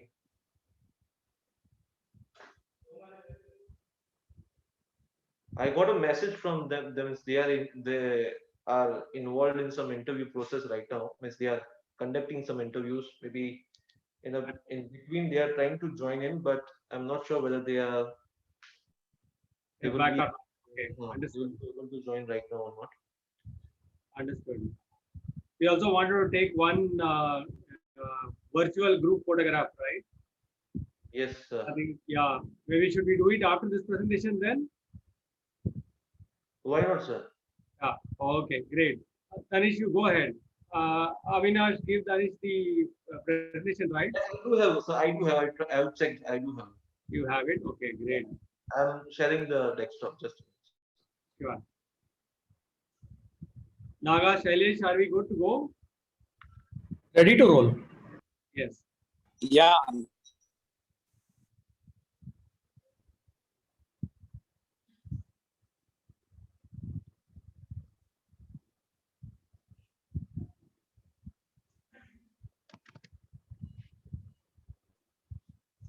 Yeah, you may want to put it in a presentation mode, slideshow mode.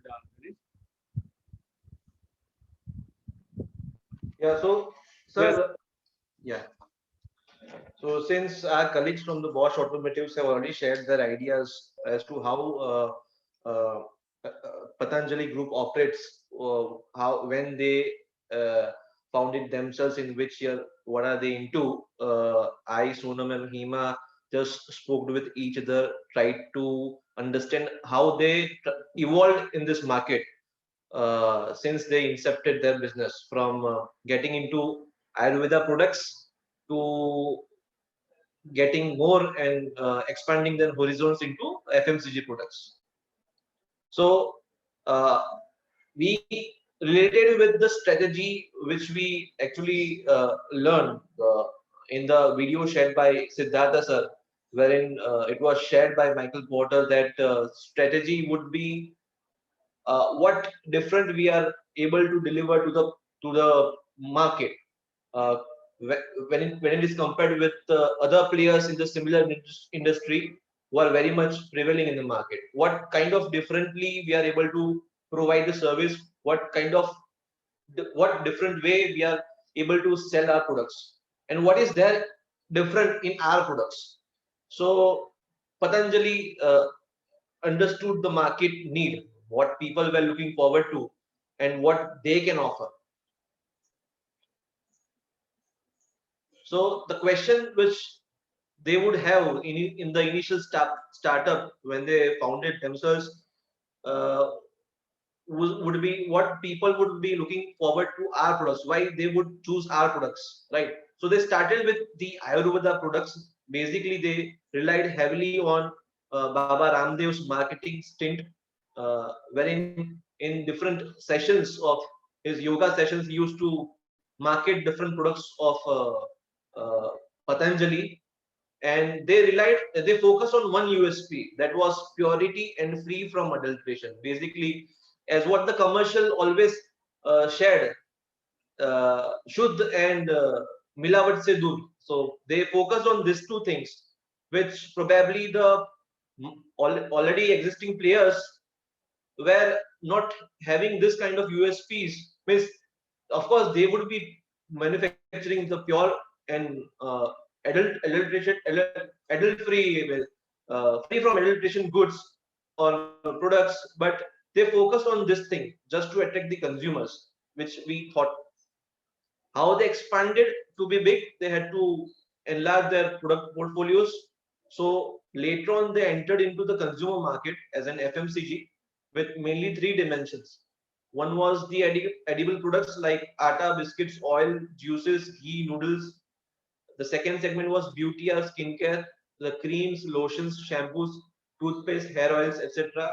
And certainly there were other products which were under the umbrella of home care products, disinfectants, glass cleaner, floor cleaners, etc.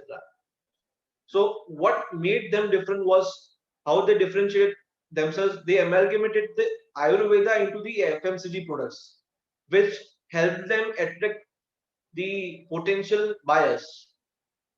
Basically, they use the same vendors and the supplies as which were used by the other FMCG giants. The raw material was similar. The factories which were taking this job works were also similar, but they amalgamated this Ayurveda because they were having a rich experience of Baba Ramdev, and they amalgamated this Ayurveda into this FMCG products and sold those products. What they did was they sold relatively at a lesser price than what the other products were of the same type were being sold by the FMCG giants. So this way they penetrated the market. They created outlets like for marketing. So they created a branded house rather than house of brands. So we came across this term branded house versus house of brands. Like there was a brand, there is a brand Patanjali, and under it there are different products. So they were focusing on selling Patanjali, be it a toothpaste, be it a atta, be it a ghee. Focus was to brand Patanjali. Like house of brands are basically the brands available in the market. Like we go to market and ask for a Colgate. We never ask for a Hindustan Unilever's Colgate. So they focus on this type of branding, branded house with different Patanjali stores, and these stores were assisted with the Chikitsalayas. So they offered consultancy also with station doctors at their outlets. So this is a different way of reaching out to people by creating a branded house instead of house of brands. Uh, this is just a graph as to how the growth is all about in the from near to 2012 to 2019, how they have expanded themselves by starting from the Ayurveda products to taking their business into FMCG mode. Now, what we did was to evaluate the quarter's 5 forces. Uh, this would be when we speak of the new entrants. So Dabur, Imani, Hamdard, Zandu, Himalaya have already established. They're already established in the market. So we have a thought that we would rate it as a high when it comes to Ayurvedic, but low in terms of consumer. Means when if there are a portfolio of Ayurvedic products, we would term as a high, and we would term as a low when it comes to FMCG products. Bias we rate it as between low to moderate because bargaining power bias, people's choice towards Ayurvedic mix of consumer goods in semi-urban and rural areas are more towards what the other products are without Ayurvedic mix. Bargaining powers of suppliers, we would rate it as low because the Ayurvedic products very easy where we feel that it would be easily available to them. So but it would be moderate to high for the FMCG products ideally, because the raw material used in the FMCG would be the source of the raw material used in their FMCG products would be the same source which the other giants would be using. But if we speak of the Ayurvedic product catalog, their ingredients basically relied from their ingredients were easily available to them because they were having their own farms. Means they used to have their own farm wherein they used to manufacture these jadi booties, which was further used in these products, which has been claimed by Patanjali, right? The substitutes available in the market, we rate it as low because Ayurvedic mix of consumer goods are very lesser currently available in the market. But if we speak of the competitive rivalry, we will rate it as moderate. So over here, we are saying that substitute is low, but over competitive rivalry, we are rating it as moderate because we have seen a shift of existing players manufacturing products with a taste of Ayurvedic ingredients. Likewise, we are having our own product, Everyouth. The Everyouth face wash, peel mask, manufactured and are manufactured by Zydus Wellness Business, and mainly used by women. We have also tried to incorporate this neem base, turmeric base. So giants which are already in the market have also started to shift their focus to come up with a touch of Ayurvedic ingredients. Like say Colgate, the Hindustan Unilever Colgate, they have also started to come up with a salt-based or a neem-based or a long clove-based toothpaste. So, well, when we speak of this competitive rivalry, we'll rate it to moderate. And this is how we just thought to put up things into slides. It is a very crisp presentation. In fact, there were a few other things which we wanted to share, but my colleagues, if Hima is there and Sonam is there, they can also, if they are there, or else I think so, I would stop it over here, sir. No, very good. See, I think very nicely you guys have said that we don't want to repeat what the other group has done. Right, sir. Focus on the essential ideas that are there. And I think quite nicely done. The only thing I would say is that substitutes is a threat of substitutes. So how much will customers go for other, not directly similar category, but different substitutes for what they are doing? That is what, like I said, no. For example, water is a substitute for Coke. Pepsi is a competitor for Coke, but water is a substitute for Coke. So, threat of substitutes is used in that kind of a respect. And your idea of trying to separate that into products with an Ayurvedic tinge to them and the regular FMCG is a very good one. So, Porter's 5 forces cannot be applied in a very uniform manner. So, you have nicely subcategorized the two. I think Right. very good, very good work in terms of trying to grasp where it is going. Any Right. comments on the people management model? How should the people management model of Patanjali look like? Anything on that, Danish and team? Yeah. So, sir, this part we have left it because we skipped that part. But in a way, it is pending at our end. But we have not Yeah. yet as to how we can propose a people management model for this company, which is not listed, because it was quite not that easy to look into how they have been operating. Only the thing Right. available was the website from which we tried to understand how they are operating. Uh, So one of the things that you can speculate is, can there be a people management model for the FMCG side of the business and another for the Ayurveda. yeah, side of the business? So that's one thing that one can speculate, right? And saying maybe they don't have to be having the same people management model. Absolutely right. Absolutely right, sir. And but overall cultural construct, what the other team had given in terms of trying to be service to nation, that kind of mindset, trying to attract people who are diligent about their job and attract people from tier 2 tier 3 cities, who will have very different kind of aspirations and expectations from work. All those would be a good sort of speculation to say that those are the right set of parameters to operationalize the people management model. Good work, Danish and team. I think you have done a very crisp work, and try to extend the speculation to what should the people management model ideally look like, right? And also take a good idea to take a 5-year hence bet. So 5 years hence, what will happen? Will there be another set of brands that will compete with Patanjali in the Ayurvedic space? So that's a good question to ask. If so, how should this company respond? For example, like Sri Ravi Shankar's group also does retailing of a lot of their homegrown products, right? But they are mostly Bangalore based. So today there isn't a competitive rivalry between these two firms. But 5 years later, maybe there will be a competitive rivalry between these two firms.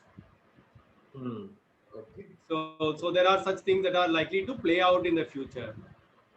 And start with recruitment, retention, job stability. I think one can keep speculating that. I think idea is to sort of do a catch practice on how do I look at a company, and then examine the different aspects of the company and the fit between the people management model and the company. So very good work, Danish and team, and very crisp and very ideas oriented, right? I think that's very impressive. Right, sir. Okay. So then, if we are done, then we will probably go to the next portion of it. And prior to that, I would like to ask Nisha. Maybe you can stop sharing screen, Danish. Yeah. Okay. So So Nisha, if it is a good time, then you can actually ask everyone to switch on their cameras, and we can do a virtual group click. Sure.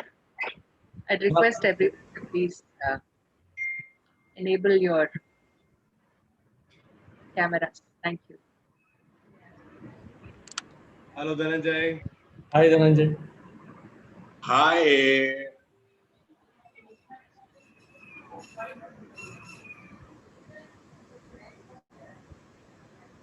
Avinash, we need you also. Shailesh.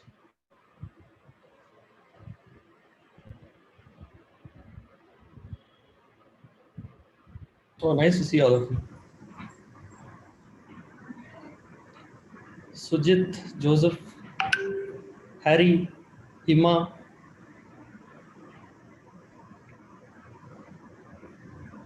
Anu, Madhvi, Sonam, Visalakshi, Niku. It's not allowing us to start the video. It says it's showing up an error. It said, please check browser media permission settings. So it's not allowing us because Zoom is not our official. Understood. Yeah, your system admin must have.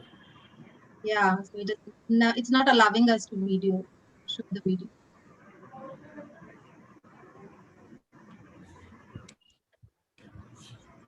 For just a video, is it possible to join from one of your phones? For just a photograph?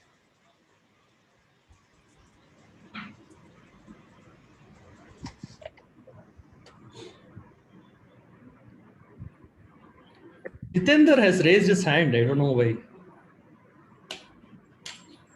Is that by mistake or intentionally? Hi, I'm not able to come on camera. It's not letting me start the video. I'm joining from the phone actually. Okay. Yeah. Then something that you can do is probably use the thumbs up sign next to your. No, you can just choose that. So when we take a picture, there are faces and then there are thumbs ups. Yeah, like that.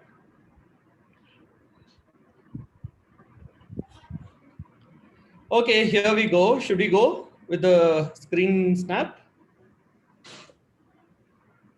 Sure. I think, yeah, we're almost done. Okay, 3, 2, 1. Look into the camera and smile. We'll do that once more. 3, 2, 1, and look into your camera and smile.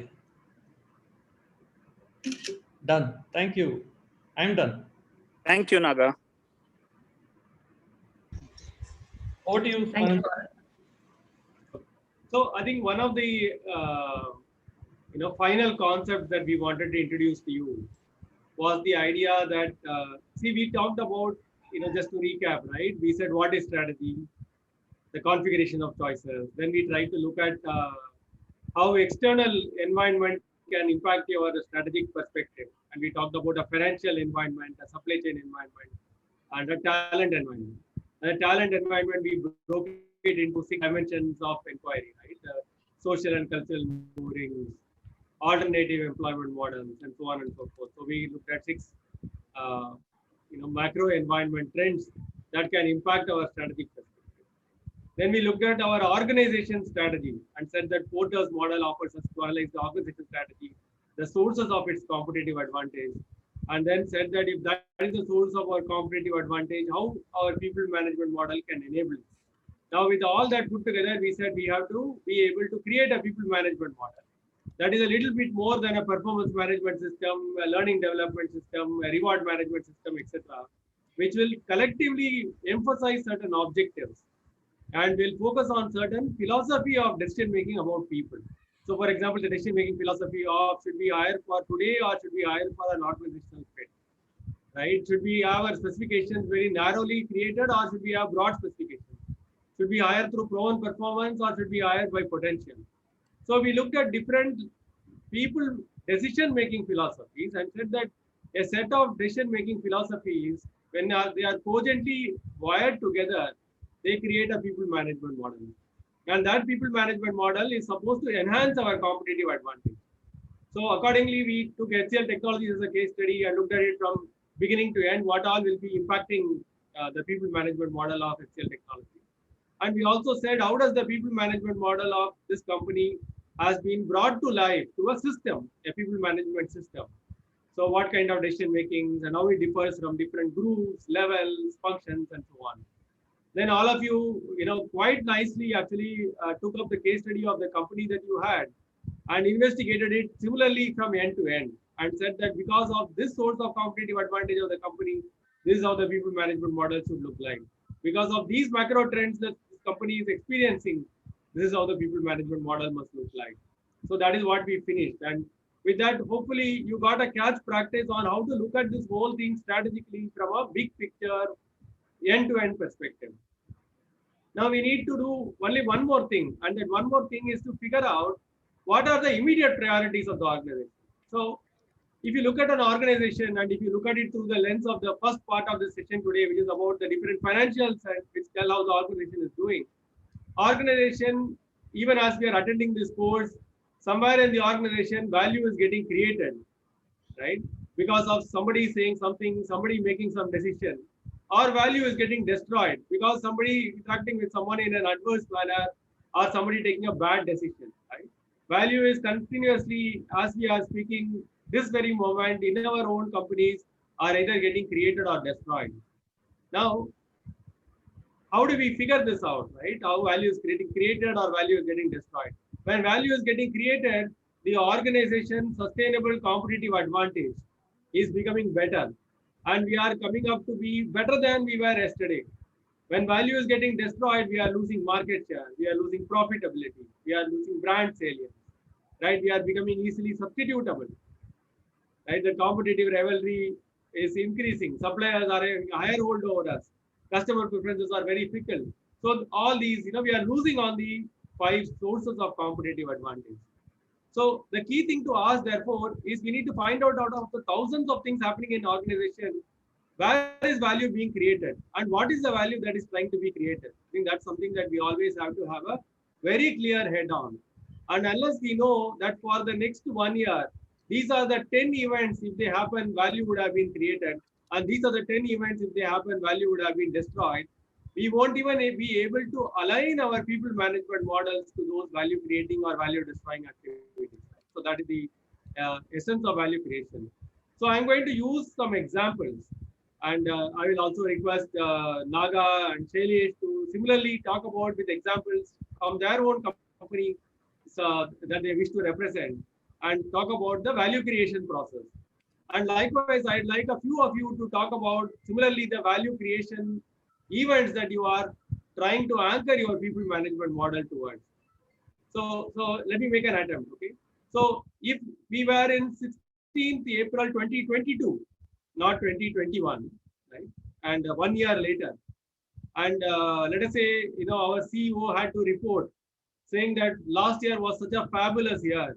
And these are the 10 cool things that happened last year that gives me confidence that your company, the company that you are all holding shares of, is actually doing very well in the market, has actually strengthened its competitive positioning.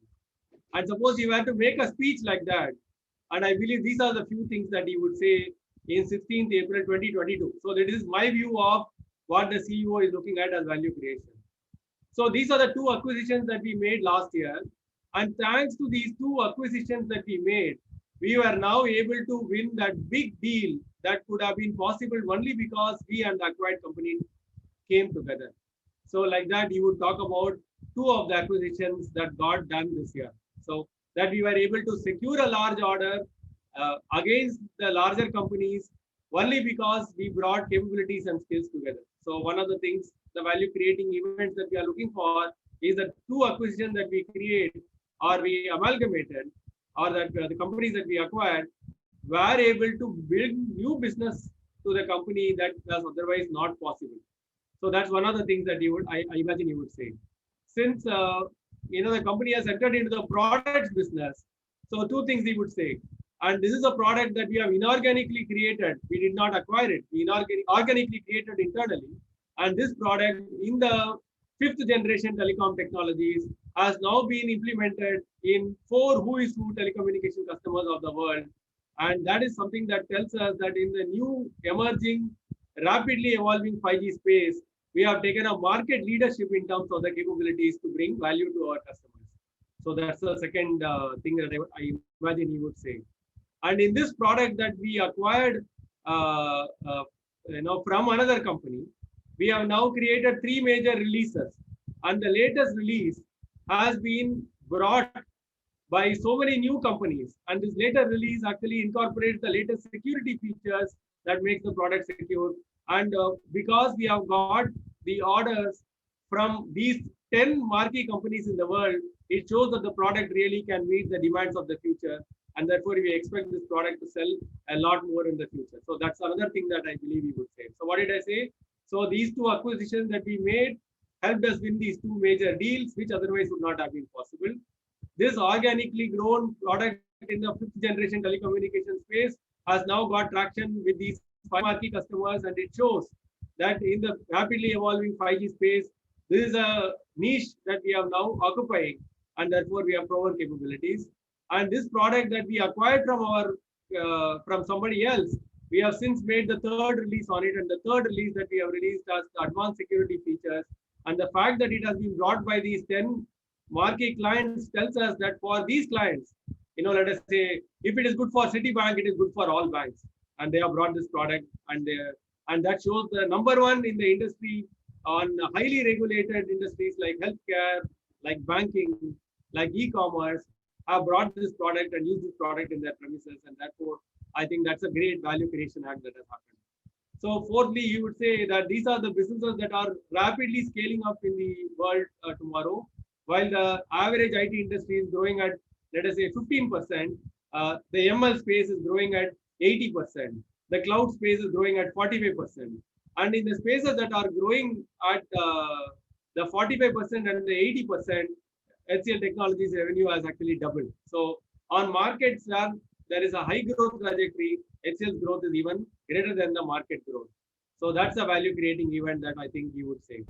And you would probably also say that in the post-COVID world, where a lot of countries can legislate themselves to make sure that their employees get their jobs, and the company, you will be pleased to know, has become more local than ever. 70% of all our staff don't require 70% of all staff overseas, and 90% of all staff in the company don't require a work permit to work, which means that even if there are changes in the laws, your company's operations is highly stable. So it has achieved a certain level of sustainability by being a highly local organization employing local workforce who don't need a visa to be able to service you. So those are some of the things. So I've listed 4 or 5, right? Those are some of the value creating events. If they happen in the company in 2022, the company will say it has actually gained a strategic advantage. Now the question is, what is being done in HR to enable that strategic advantage to happen? How is our people management model either preventing or enabling those strategic advantages to happen? So I would think that unless each one of us has that list of 5 items that our CEOs will proudly say, as your company has been wildly successful last year, in 16th April 2022, unless we have that list very clearly in our head, we won't be able to align our people management model to those strategic priorities. For example, the sales force that is pursuing this, what should be their incentive models, right? What should be the rewards and promotions for the engineers who are pursuing it, right? And what kind of policy changes that we must make in recruitment to make sure that 75% of all staff don't need a work permit to work. So I think those are some of the questions that when we ask backwards, we actually get a higher alignment between the people management model, the priorities, and the strategic advantages we are pursuing as a company. So I just set this as a prototype, as an example to say that each of you in your companies must have that list of 3 or 4, which should be top of your mind, over which you will align your people management model. So I'll request Naga and Shailesh to add as well.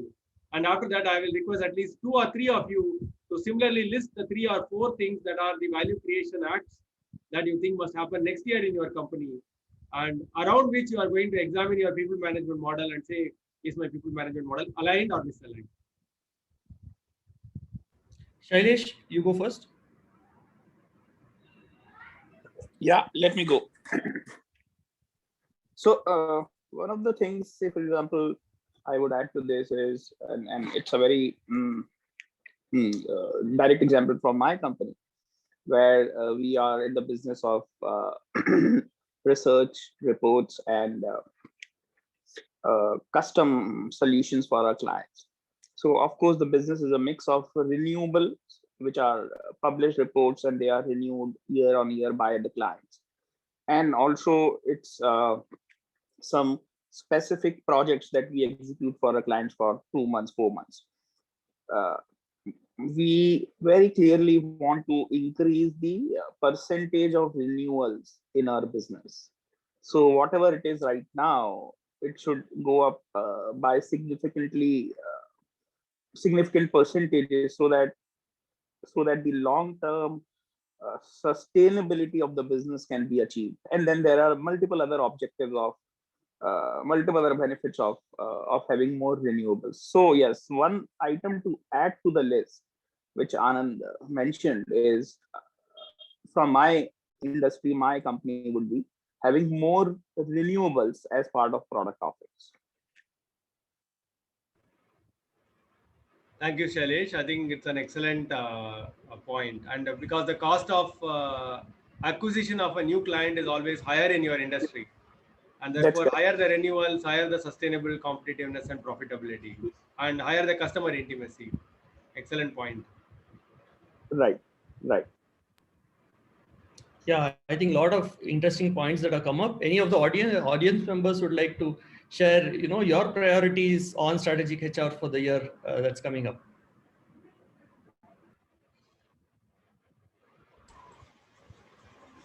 One point I can think of is by year 2022, 2024, we have milestones. We want to be, more or less say 70%, 60 to 70% of our revenue to come from digital business, which meant that, we get the right type of people, or we build the right type of people by then. So we are working at both in terms of external hiring, strengthening the organization, and internal development into those kind of roles, because we want to call ourselves digital client partners and not just IT services, which means a shift in the way we work to more of a consulting approach. Very good, Anita. I think I would urge you to say, if you didn't have any policies, any processes, any of the current practices, and you are building one newly for a digital company, and if you write on a piece of paper what all will it look like, instead of incrementally adapting your current practices, probably will encourage you and your team to think more drastically rather than incrementally. Sure. I hear you. We are now thinking incrementally. I get that. We should go back to the blank slate board and look at what we can do to be a digital organization. Right. Yeah. Thank you so much for that input, Anand sir.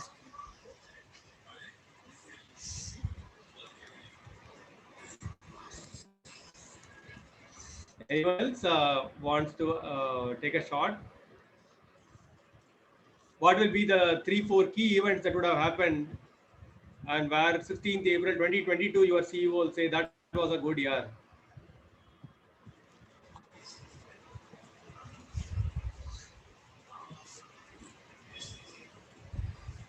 Anyone else wants to take a shot? Visalakshi, Anup?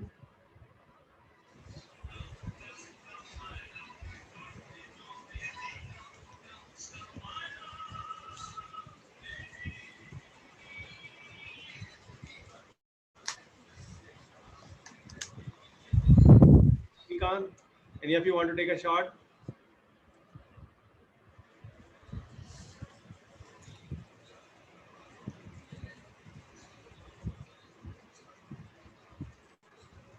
Not at this moment, sir. Visalakshi. Right. So my suggestion is that all of you should have this list, and because that's a very good place to start. And having that list and even tracking those events, right, will be a very, very good idea. And if you go to the last year reports, investor reports, annual reports, business presentations, they would have earmarked those 3-4 great events that happened the previous year and take them as guides and say what will be the ones for next year.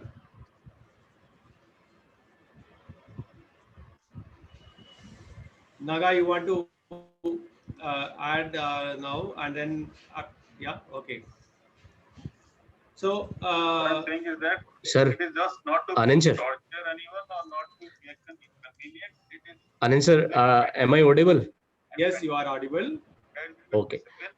Actually, I disconnected in between of listening. So, excuse me for that. But I wanted to add something for Patanjali's presentation, which Dennis Mistry was doing. So on the strategy part, there is one just an input from my side, which I have been experiencing by looking his business trend, starting from 2012 to by now, last 9 years. Right.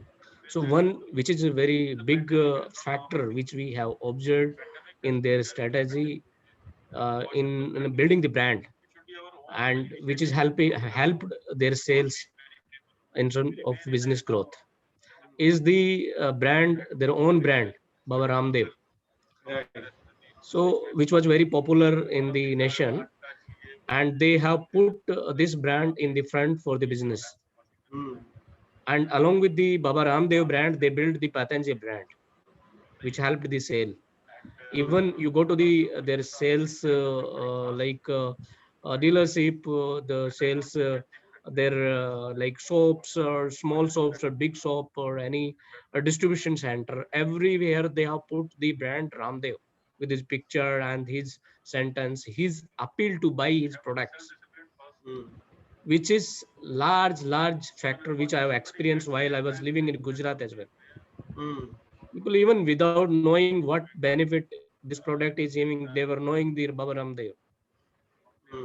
Personally, I may not be liking him, but there was a time he became so popular where he built the product popularity, which That's was a right. big strategy this I think group was having. Jitendra, actually Danish mentioned that.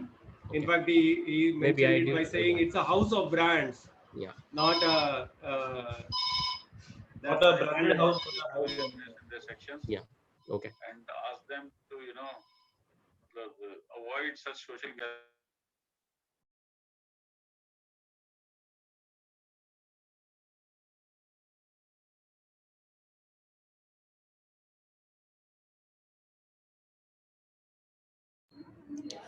So Anand sir, are you there? Yes, I'm there. Yeah. Do we invite Dhananjay sir to share? Yes, absolutely. Yeah. I think I had asked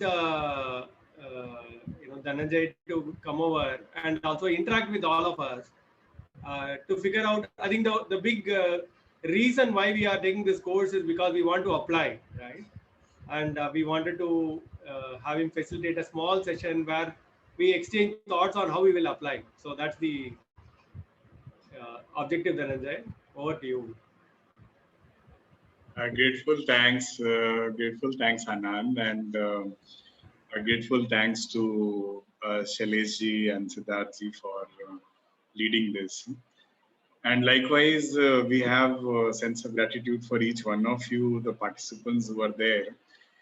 And here it's going to be a very interesting, whatever little time is left in this program for all of us, because we would like to learn from each other that, and rightly Anand said that this is something which strategic HRM is more to be applied.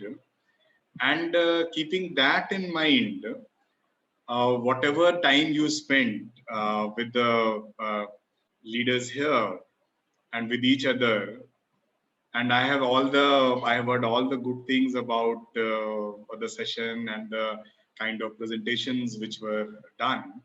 So here I would like to know that how this program helped you in building that mindset of strategic human resources.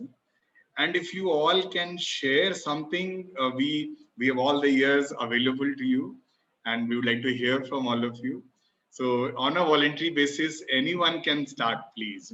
So when you joined this program the day with such wonderful experience with you as professionals, and this program, how it has added value. So there I'll stop for now. So it's the forum is open, and I will humbly request anybody can volunteer, and please do share your thoughts, please. I saw someone driving, so I will request if she can speak later whenever she's safe, and anyone who is in office or at home or anywhere you are comfortable, please go ahead. Over to all of you, please.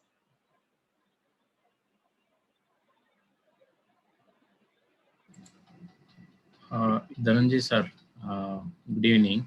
I'm Nagor. Please go ahead, sir. Sir, I have learned, it's been a great journey, of course, in the likes of Anand sir, we have learned a lot. But major takeouts for me included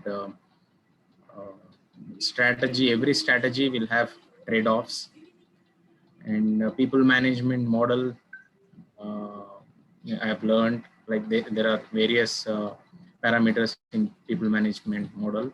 For example, in performance management, whether we use it for development or for assessment. In case of hiring, is it long-term or short-term? In case of rewards, we have certain parameters. These are the key takeaways. So it's been a great model and techniques that I have learned. And how I'm going to apply, at present, I'm a strategic designer role as part of consulting. I design strategies for my clients, strategies like I design entire PMS, and then I design compensation benchmarking and rewards. So in my latest assignments, I've designed rewards. So after this training session, whenever I design moving forward any strategy, any intervention for our clients, I will definitely look into their business context. So far I also look into the business context, but not at very keen. I just understand their roles briefly, and then I design them the rewards, and then it's kind of mix and match one or two trials with the client management and do it. But I think moving forward, I'll ensure that I understand the business context more, and I also understand their overall HR strategy before bringing in the small element of PMS or a small element of rewards into them. I think these two, three things definitely I'll be doing moving forward after this training program. And I would like to thank Anand sir very much for this learning, and of course NHRDN. Thank you, Sheikh Saab. One more question I have for you. Please. Do you think that this group, because this is the first group at the competent level who are going through this program, so this group becomes very, very important for National Charity Network also. I would like to know from you, do you think that you would like to keep in touch with all the friends and colleagues who are here during this journey? And do you think that the multiplier impact which will generate because of the, I would say, ideas which you can share with them, ideas which they can learn from you going forward, and obviously you can learn from their experiences. Do you think if we create and continue this platform, it will help us to grow as professionals? Definitely a big yes from me. In fact, I wanted to ask if I can take contacts from the group and use it. I mean, last week I was thinking formally if I can ask you and take the contacts and contact them. For example, I wanted to discuss with, of course, one of my group member, I'm already in touch, Rajendra. I wanted to discuss with Danish. I wanted to discuss with Anita was Devan individually. If there is a platform set for discussion, I think it would be of great help. Yeah, yeah. And Sheikh sir, if we even currently we do not have a platform, we can start humbly with the WhatsApp group itself, which is already in existence.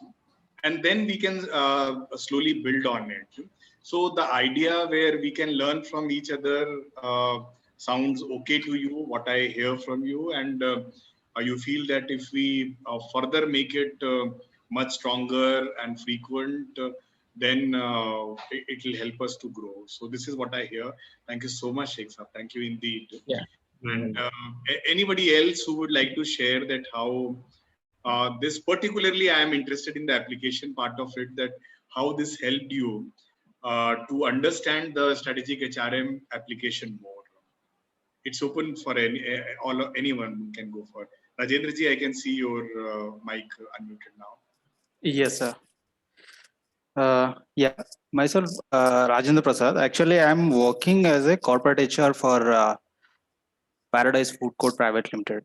So I do recall. So, yeah. So as a corporate HR, I do involve in initiating, designing and initiating the people practices across the organization, like PMS design, policies formulation, and all.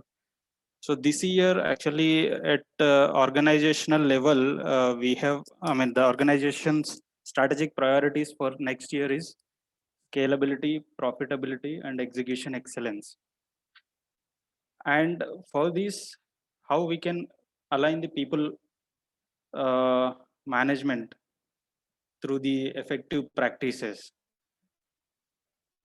That is what the main strategic priorities for over the next year.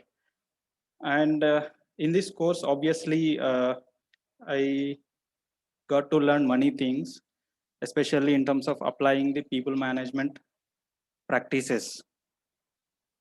So though, we are working on it, knowingly or unknowingly, but this is the methodical approach how we can, drive these people management practices and align with the business objectives. So bridging the business objectives and people management practices, I got to learn and how to develop the culture, understanding the culture across the organization. There are many learnings, and from the course and from the even from the industry leaders, different industry leaders who are part of this forum. So it's a very great platform, and as I Nagur said, yes, and I also we continue as a group or sharing the knowledge going forward.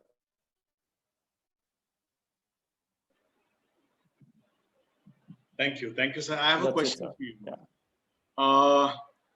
On day one, you had mentioned that because of COVID, almost for a couple of months there was no business. And while I was listening, it's yeah, please go ahead. You were saying something. Yeah. Actually, it was close to 4 months. There was no business. All the restaurants were shut. Yeah. All 45 in 2020. Yeah. It's a complete lockdown throughout the country. So for businesses like retail and restaurants, everything was shut, no, so there was no revenue at all. Correct. I mean, in the sense, yeah, there was no business. Now, after going through this program, do you think that if this program was available to you before pandemic, before COVID-19, the way you handled the situation, the way you can't do anything about the Ministry of Home Affairs, whatever policies they will lay down, but in terms of your thought process, in terms of garnering resources, in terms of putting HR practices in place, aligning it with business, do you think some thought patterns would have undergone change in last these 20 plus hours of interaction? Yes, obviously, because last year what happened, no? So everything was all of a sudden. See, we have to check for the alternative things all of a sudden. See, and there are a lot of, I mean, not only our organization but across the different industries, they had to take the decision very fast and abruptly. See, because of these sudden changes and all, so it was new for every organization. This, if we had a chance to have this course last year, then maybe there might be the approach would have been really in a structured way, or definitely. I'm really glad, sir. I'm really glad for your candid views.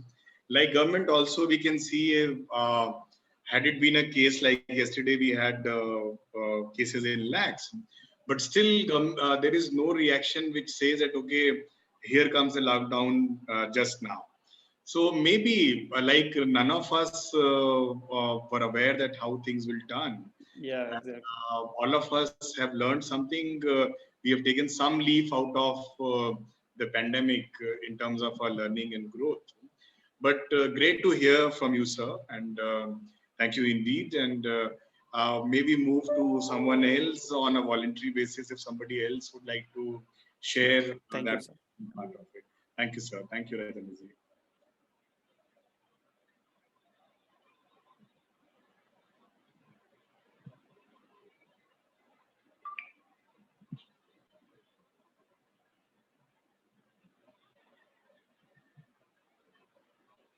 Shrikantji, any thoughts you would like to share?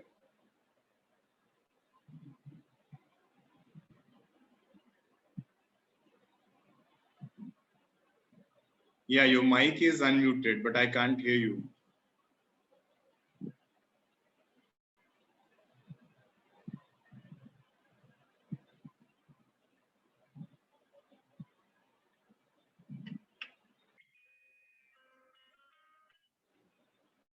I'm not able to hear you, sir. Anyone else who would like to share their experience for now, please?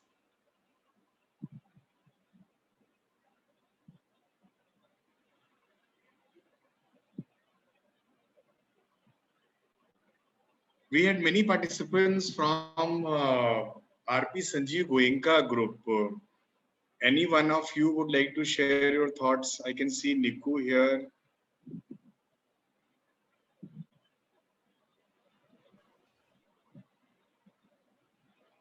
Vishalakshi would like to speak.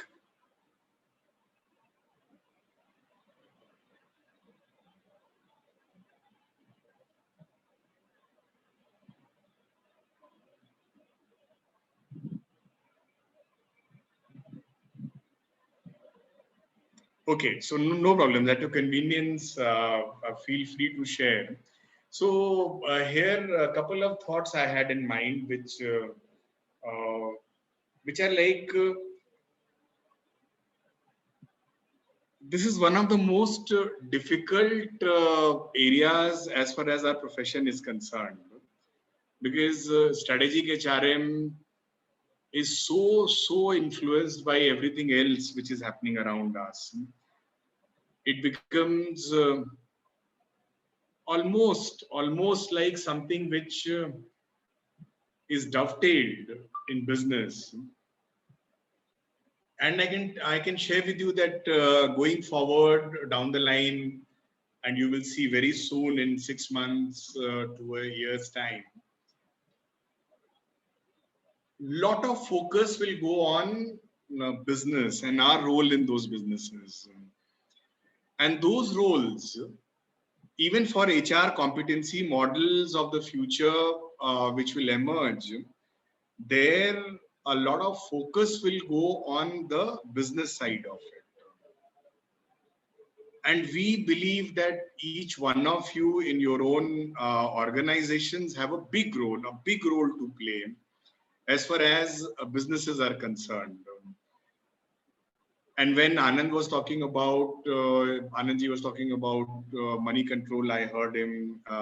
You were listening to video by Kim, Kimberly Clark, when she was talking about the ratios. When the case study of Patanjali was being discussed, or SPAR was being discussed, and the inputs which Shaileshi and Siddharthji gave. And all of you experience in your own organizations. So as we move forward, lot of focus is business and society, and the alignment of the two. So more we understand, the more societal change which are happening, more the psychological changes which are happening in the consumer mindset, and we see that impact coming to our business, which we are currently in, or the industry, the way it is impacted, will have a lot of lessons to learn and to dovetail our strategic priorities. And obviously those strategic priorities will be at the industry level, at the organization level, and then also we will have to realign the radars and realign things which will obviously help us to grow as a professional. And in process, we will surprise ourselves by growing as a human being also. And that's why I specifically asked that how many, because this is the pioneer batch of this section, it becomes very, very key and important that we keep in touch with each other. And we never know whom we can help, or we can take their help while we are in our journeys. And we all are co-travelers here. And in this journey, there are many phases where we really look up to learn from all of you. Danish, you would like to share something, your experiences from this program? Yes, sir. So I'll speak of the staffing aspect under the people present model. There were two things. Sir made us explain whether to go out, to select a trade-off between a proven or a potential talent which we are looking forward to. If I speak of the manufacturing side which I belong to, we are manufacturing APIs. APIs are active pharmaceutical ingredient, and with the need of different kinds of drugs, like in the last year 2019, we never manufactured, or we never designed a plant for remdesivir.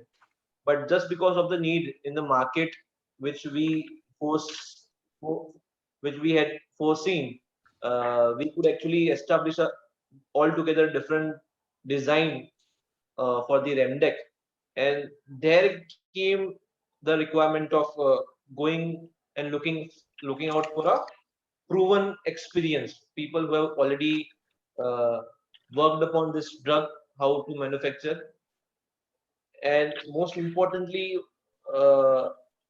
the term strategy helped to understand as to whom we as a business are going to finally sell our products. Yes, what is our why we are here? Why ultimately who is the one for whom we are manufacturing? So if we speak of the healthcare companies, we generally don't sell our products directly to the end consumers, but basically we manufacture life-saving drugs. So our role in coming up with different kinds of initiatives which we as a HR should establish should be different from what uh, other industries would actually look out for, because ultimately we are into a business of manufacturing life-saving drugs. So outlook towards strategy, which we learned in this initial stage of the program, was quite a bit of inciting. Uh, I also came to know that just doing the things and improving the efficiency is nothing but operational excellence, but how to come up with a different kind of product is called how to deliver differently would be termed as a strategy.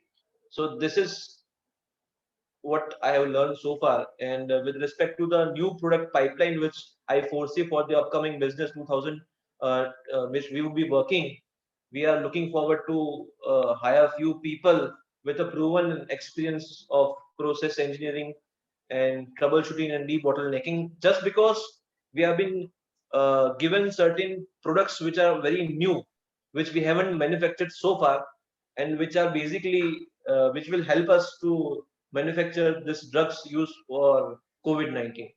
So 2021 would be 2021 this year would be coming up with different kind of product pipelines which we have been assigned, and that would require a different kind of proven staffing which we would be going forward to. Great, thank you, sir. Thank you. So I was thinking that it will be 5-6 minutes of interaction, but looks like I have taken a lot of time. And but I really learned from all of you with these interactions, and thank you so much. My only humble request: keep focusing on the implementation part of it, on the application part of it.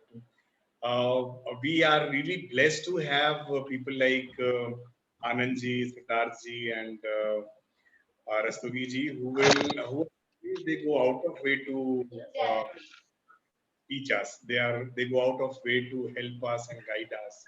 So we really look forward to their guidance. And before I hand over to the program directors and Anisha ji, Harinder ji, I would like to thank them. I don't have words to thank them, but I sincerely would like.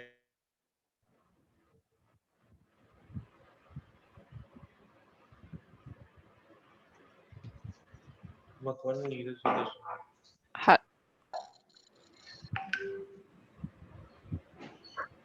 Hello, am I audible? Yes. Yeah, you are, Sarakshi. Okay. Sorry, I had some network issues and I had to re-log in. And I guess Mr. Dhananjay was he was announcing my name. I don't know that was a time where my page crashed. Not an issue. Okay, he is still there because I just wanted to share my experience too, or he has already left. He's there. He's there. I think he's must be able to hear you, but I guess having some network issue. Dhananjay, yeah, he's also having a network issue.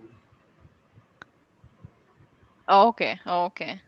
No, I think I would like to thank Anand sir, you, and of course Naga and Shailesh ji also, because it was though 8 weeks, 8 days session, but it didn't feel so heavy. In fact, today I was feeling little dull. Oh my God, this workshop is getting over, because it was like twice a week we used to connect, and it was not like a session, but it was more like an interactive event. So it kept us active during the whole half day.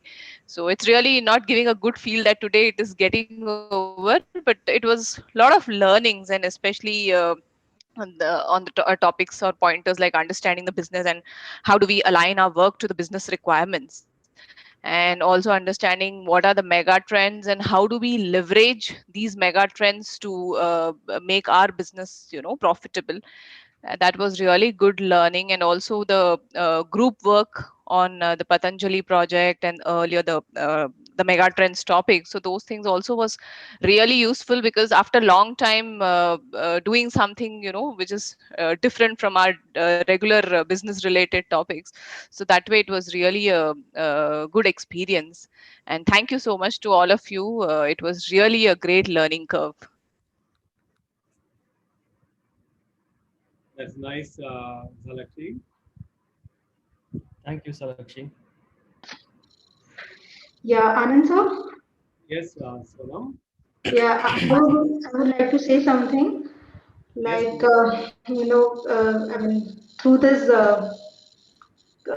program, I come to know the importance of understanding of business context and the company financial status and all.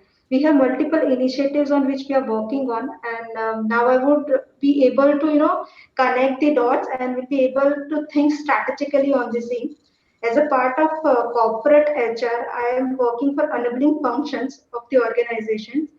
Hence, I'm not much aware about the revenue generating businesses. So now I would like to work on revenue generating businesses. For me, it would be interesting and challenging, I guess. So thank you, Anand sir, thank you, Siddharth sir, Shailesh sir, and other panel members. And also thanks all the classmates because they shared their initiatives at the organization. They share the presentations on other uh, organizations. So it's really great learning. So thank you so much, all of you. Thank you. Thank you, Sonam. I'm sure you will do a very, very good job as you are embarking on your initiatives. Best wishes. Thank you, sir. And can I request Nisha to formally close? Nisha, are you there, Nisha? Nisha or Harry, whoever is there? Yeah, I think Nisha is not there, sir. So I would like to thank, first of all, our workshop facilitators, Anand sir, Naga sir, and this Shailesh sir. We have been able to put together this workshop and present it so successfully due to your efforts, sirs. Thank you very much, sir. And we look forward to your continued support to our initiatives in future too. I also take this opportunity to thank you, all the delegates. We exist because of you, and you are the sole reason for our efforts, such as this initiative. I'm sure you have had a great learning experience during the workshop. Thank you very much, and we look forward to your continued support in our future endeavors. Please also share your feedback, as your ideas are very important for us, and we will share the feedback form with you very soon. Thank you so much. Thank you. Thank you, everyone. Best wishes to all of you. Thank you, Naga. Thank you, Shailesh. I enjoyed working a lot with both of you. Thank you. Thank you. Thank you. Thank you all. Thanks, Best wishes to everyone. Yeah. Thank you, sir. Thank you. Thank you. Bye. Thank you, everyone. Special thanks to Anand sir, Naga sir, Shailesh sir.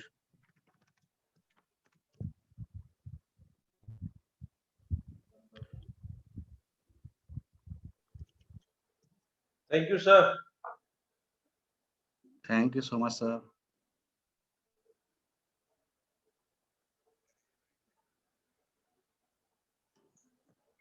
हाँ जी sir, hello, आवाज आ रही है?